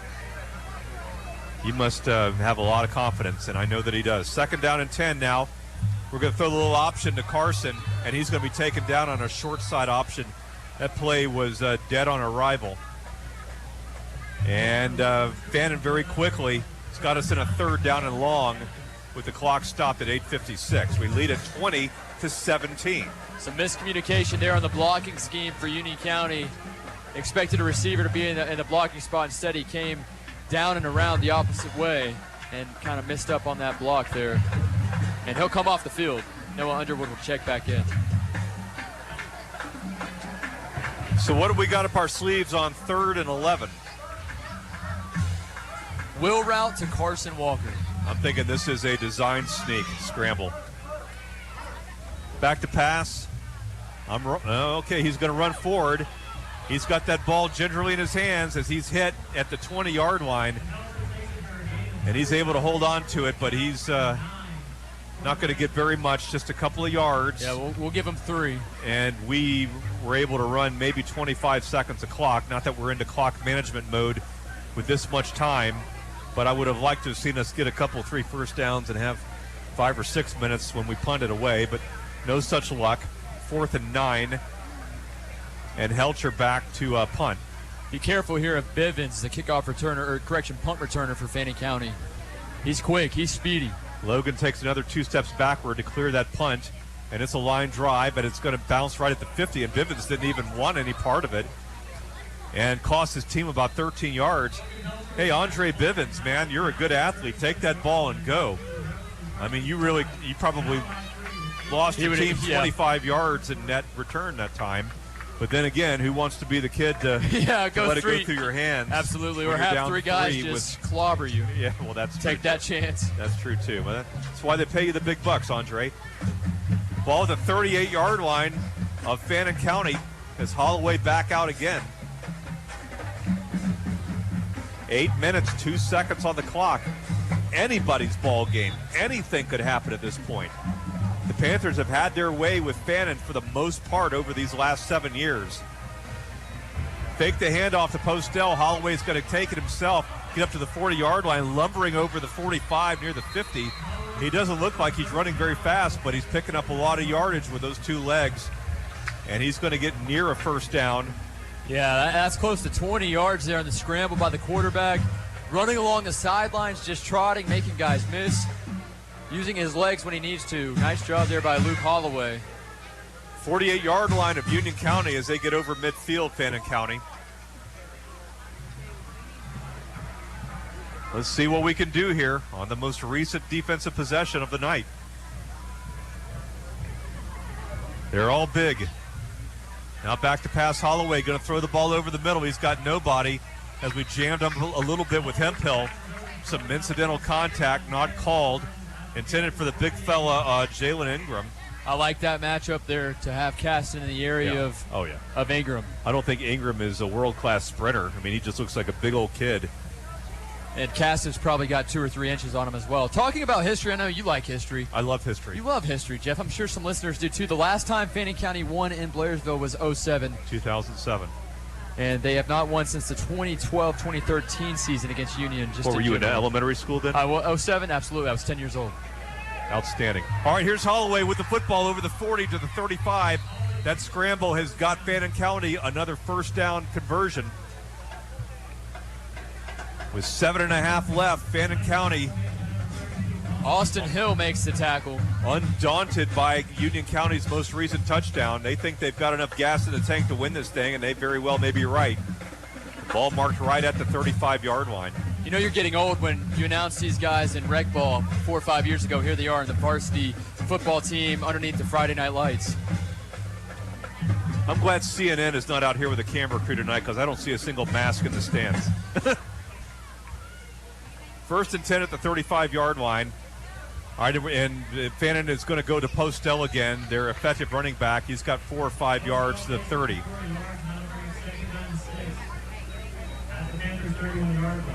Under 7 minutes now. Every play big. You got to feel like that Union County needs another big play. By that I mean a sack, a hit behind the line, just to slow down the onslaught. Of course, we'll take a fumble or an interception too. We scored our first touchdown of the season on a fumble. It was Dalton Allen who took it for about 11 yards into the end zone. That's right. Middle of the first quarter that happened. Give the ball again to Postell. He's got running room up the middle. He's over the 25-24. You get the impression that it really is only taking Fannin a couple of plays to pick up the 10 yards that they need to keep the chains moving down the field. They're at the 29-yard line of Union now. 6.5 minutes left in the football game. Talk about Caleb Postell, just 9 carries last year. He's had close to 20 in this game alone. Yeah, he's going to be a big player for them this year, it looks like. What was the name of the boy that graduated that was their feature back last year? Traylon Owensby. Traylon Owensby, that's right. He was a good player. 1,300 yards last season. 6 minutes left in the football game. Fannin County trying to punch it in at the 25 of Union. Fake the give. Throw the ball deep over the middle. Got a man, and it is going to be caught for a touchdown. That's Andre Bivens. Bivens with a very nice post route. Holloway laid it right in his hands, one-on-one coverage. And Fannin County has retaken the lead, 23-20, with half the fourth quarter remaining. You know, you got to give Holloway all the credit in the world. He is dog-tired out there, and he put enough zip on that ball to lead him, put it right in the spot, and Bivens had to catch it, and he did. Good play, Bivens. Extra point up, and good. 24-20, they lead it by 4 points, Fannin County. Garland, we're going to take a break and be back in 60 seconds. It's a thriller, folks. Stick around for WJRB and the Union County Panthers.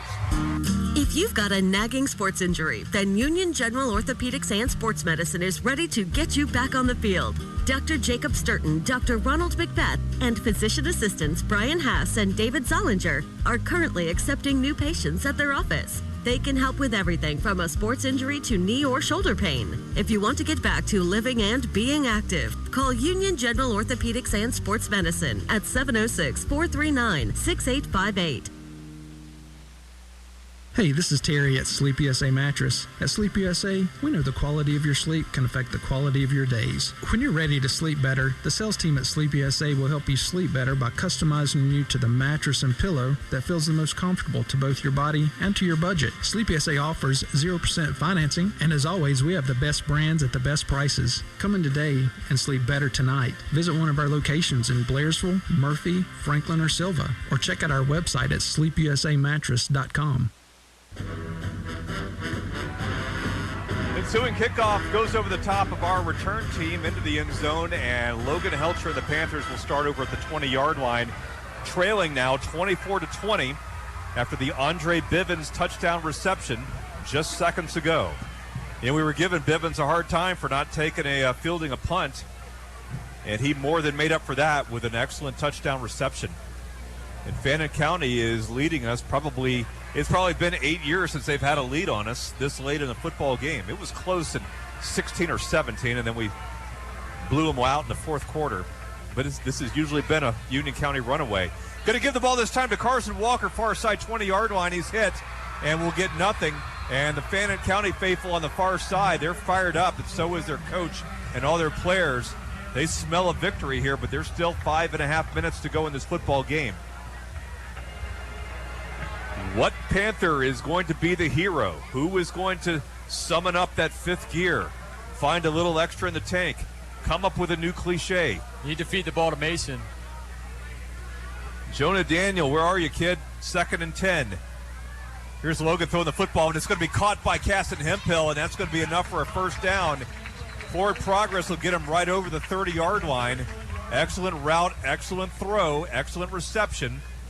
Panthers get another set of downs at the 31-yard line. Clock will restart very quickly, and we'll be under 5 minutes. What an exciting football game.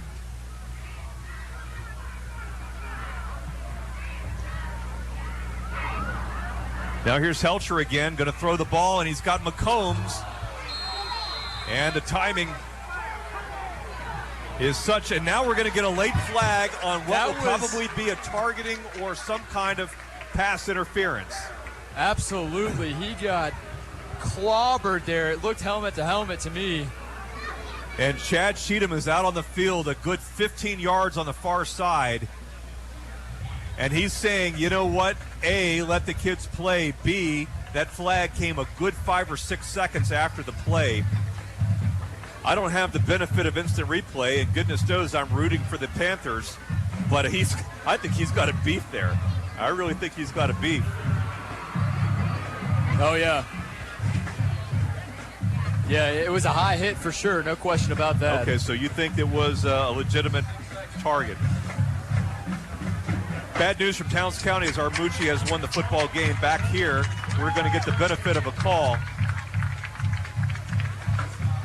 What was the official call? Helmet to helmet was the call. And so we're going to mark off a good one here from the 30-yard line, from the 31-yard line. I'm just glad Mason got up after that. His arms just went limp for a second. That's 15 yards up to the 46-yard line, and we needed every one of those yards. We do have the benefit of replay here because this YouTube feed is about 5 or 6 seconds in delay, so I may very well have been wrong about that. It was a high hit, Chris. You're right about that. 1st and 10, nonetheless, at the 46-yard line of Union County as the Panthers trying to retake this lead. Helcher, quick throw over the middle and is picked off.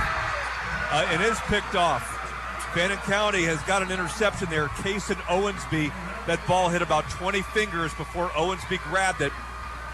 Give him a lot of credit for being alert, and Fannin County has the football, and just not a good decision at all from Logan.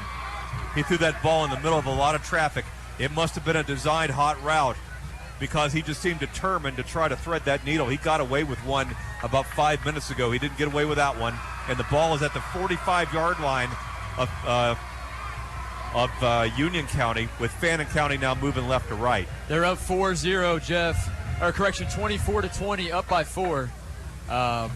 Just tried to force that between 3 defenders, and I know it's tough. This is big time experience for Logan Helcher, being down early in a game that doesn't really hurt your playoff appearance anyways. But No. being a non-region game, but this is big-time experience. I would have liked to have seen, a little bit of a smarter throw, though, but that's definitely going to help he's him been figure it our out offensive hero. He's been our offensive. He scored 2 touchdowns, and here's Holloway, who's played a pretty good game at football himself, and he kind of jitterbugs his way over the 40 to the 38-yard line.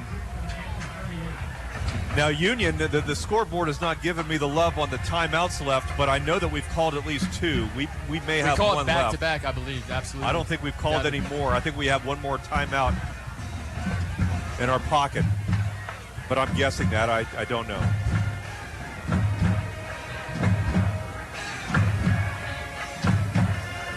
They got 6 yards that time on the Holloway keeper. And they're milking that clock, boy. We're at 4 minutes left in the game. They lead it by 4 points, Fannin County. Give the ball to Postell, and he's hit immediately, and the Panthers are going to have a shot here on 3rd down to stop him with about 3rd and 3. Postell has been effective, but that time he hit a wall in the middle of the D-line with the linebacker core. We've had so many 3rd down defensive opportunities here. It seems like Fannin just finds a way to convert. Let's hope the Panther defense can be stout here. Well, I've said this 4 times, and I'll say it another 4, but this is the play of the game right here. 3rd and 4 from the 38-yard line. They've got to get to about the 35. Got to get back to about the 35-yard line. Holloway in shotgun. Flag on the play up to the line of scrimmage. He's got what would be 1st down yardage before he's hit at the 28-yard line. But there is a flag, and they hit Holloway pretty good right there. Kind of. It was high. Well, he hit him in the neck. Now Holloway spun, and our boy, inadvertently hit him in the neck. That was an ugly play to watch from an injury standpoint. But meanwhile, there's another flag at the 41-yard line as the referees confer. Holloway is up and okay, and that's good news because that looked uncomfortable. Woo! 3 minutes left in this football game, and it has had a lot of excitement. And now we're going to get the indication from the referee here. And we've got an illegal motion, and then we've got a personal foul against us. Now, in the old days, the bigger penalty would win the scrum, but this may be offsetting. Yeah, I know the Panther safety, I believe that's Walker, came down, after Holloway had been hit. He wasn't all the way down, so Walker came down and just happened to hit him a little high. They call a penalty on that. Those penalties will offset, Jeff, and looking at 3rd down and 3. This is a big-time play here for the Panther defense. 3rd down and 3. We dodged the bullet that time. Holloway surely had the 1st down and a lot more.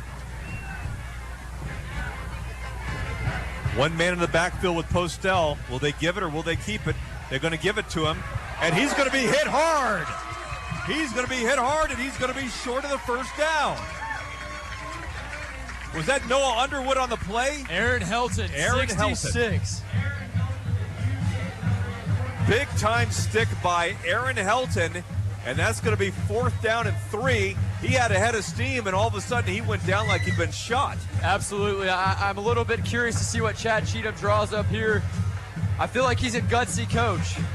4th down and 3. He probably feels pretty good about this yardage that he has to pick up, but we'll see if they take a timeout and talk things over. It looks like they are going to take the timeout. They've got a couple to burn as the Panthers stay on the field here. Woo! Looking at that replay, that is quite a hit. And yeah, we get the indication that Fannin is going to take the timeout, and we wouldn't dare go to a commercial. Minute 58 left in the football game.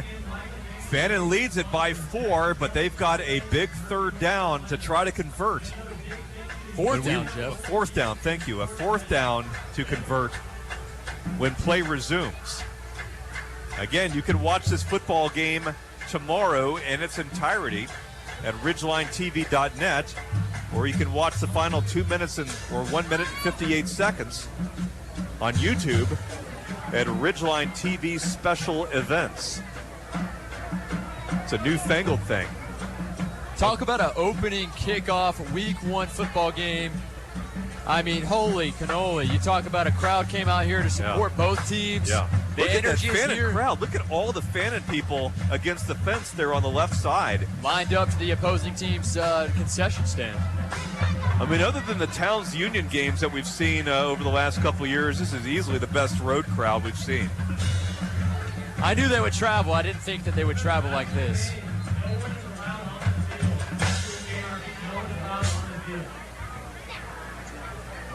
Long football game, it's 10:15. Garland is usually into a rerun of Murder, She Wrote by this point, but he's still on the job, keeping that feed alive for our 95.1 audience, WJRBradio.com if you're near a laptop, or YouTube, Ridgeline TV special events. Here we go, folks, 4th and 3 as we return to action. Biggest play of the game so far. Holloway in the shotgun, going to throw the football, and it's going to be caught. And yeah, he got it. Fannin County makes the catch. I believe that's Bivens, far side, 32-yard line. And Fannin will get a fresh set of downs. Meanwhile, we're nursing one timeout left. We didn't play press up top. The defensive back was quite a bit off of the receiver. I'm not sure why we didn't press the DBs on that play, but that's something they'll talk about after this game. You're right. I mean, you don't think he'd probably go for a burner there. You didn't think he'd go for a long throw. Yeah, it was more like prevent defense. Hey, let's not give up 10, but we'll be willing to give up the 6, and they got the 6. Well, minute 35 left. Fannin County is going to go down with Holloway at the 33. He may have lost a yard. And I believe Union's going to take their final timeout. Union is going to take their final timeout.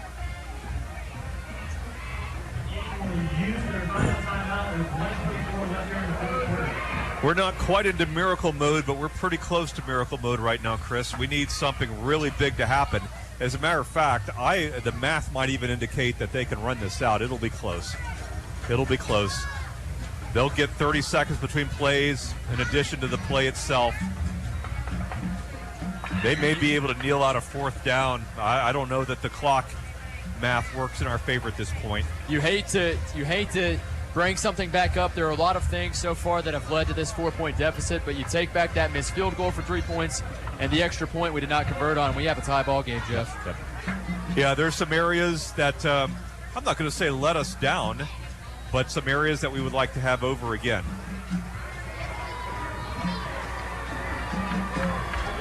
As the crowd starts to thin out a little bit here in Blairsville, they may miss a miracle for the ages if they get too far away. Mountaintop Miracle. Okay, I was looking for an MM. Mountaintop Miracle. That's very good.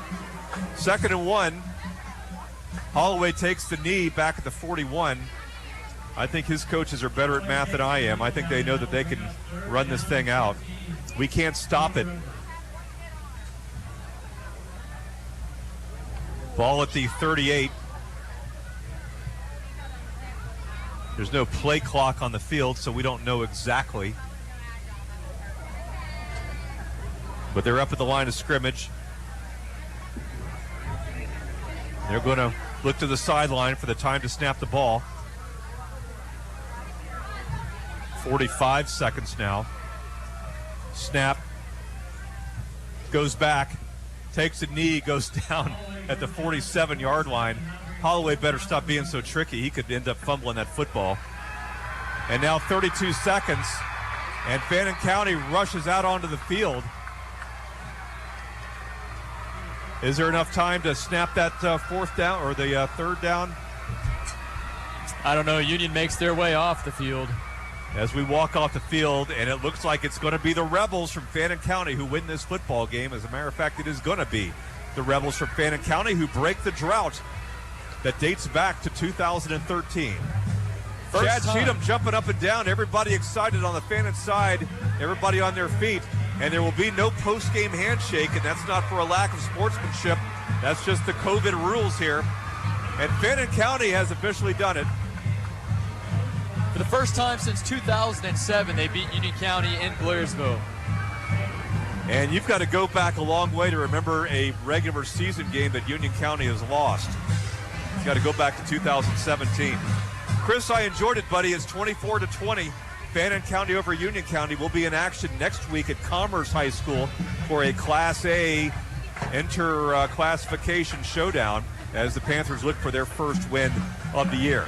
It was a lot of fun being here. I'm glad that you enjoyed it, whether on television or on radio. For Chris Mathis and Garland Johnson, I'm Jeff Batten. Enjoyed being with you, and we'll try you again next Friday night at 7:06.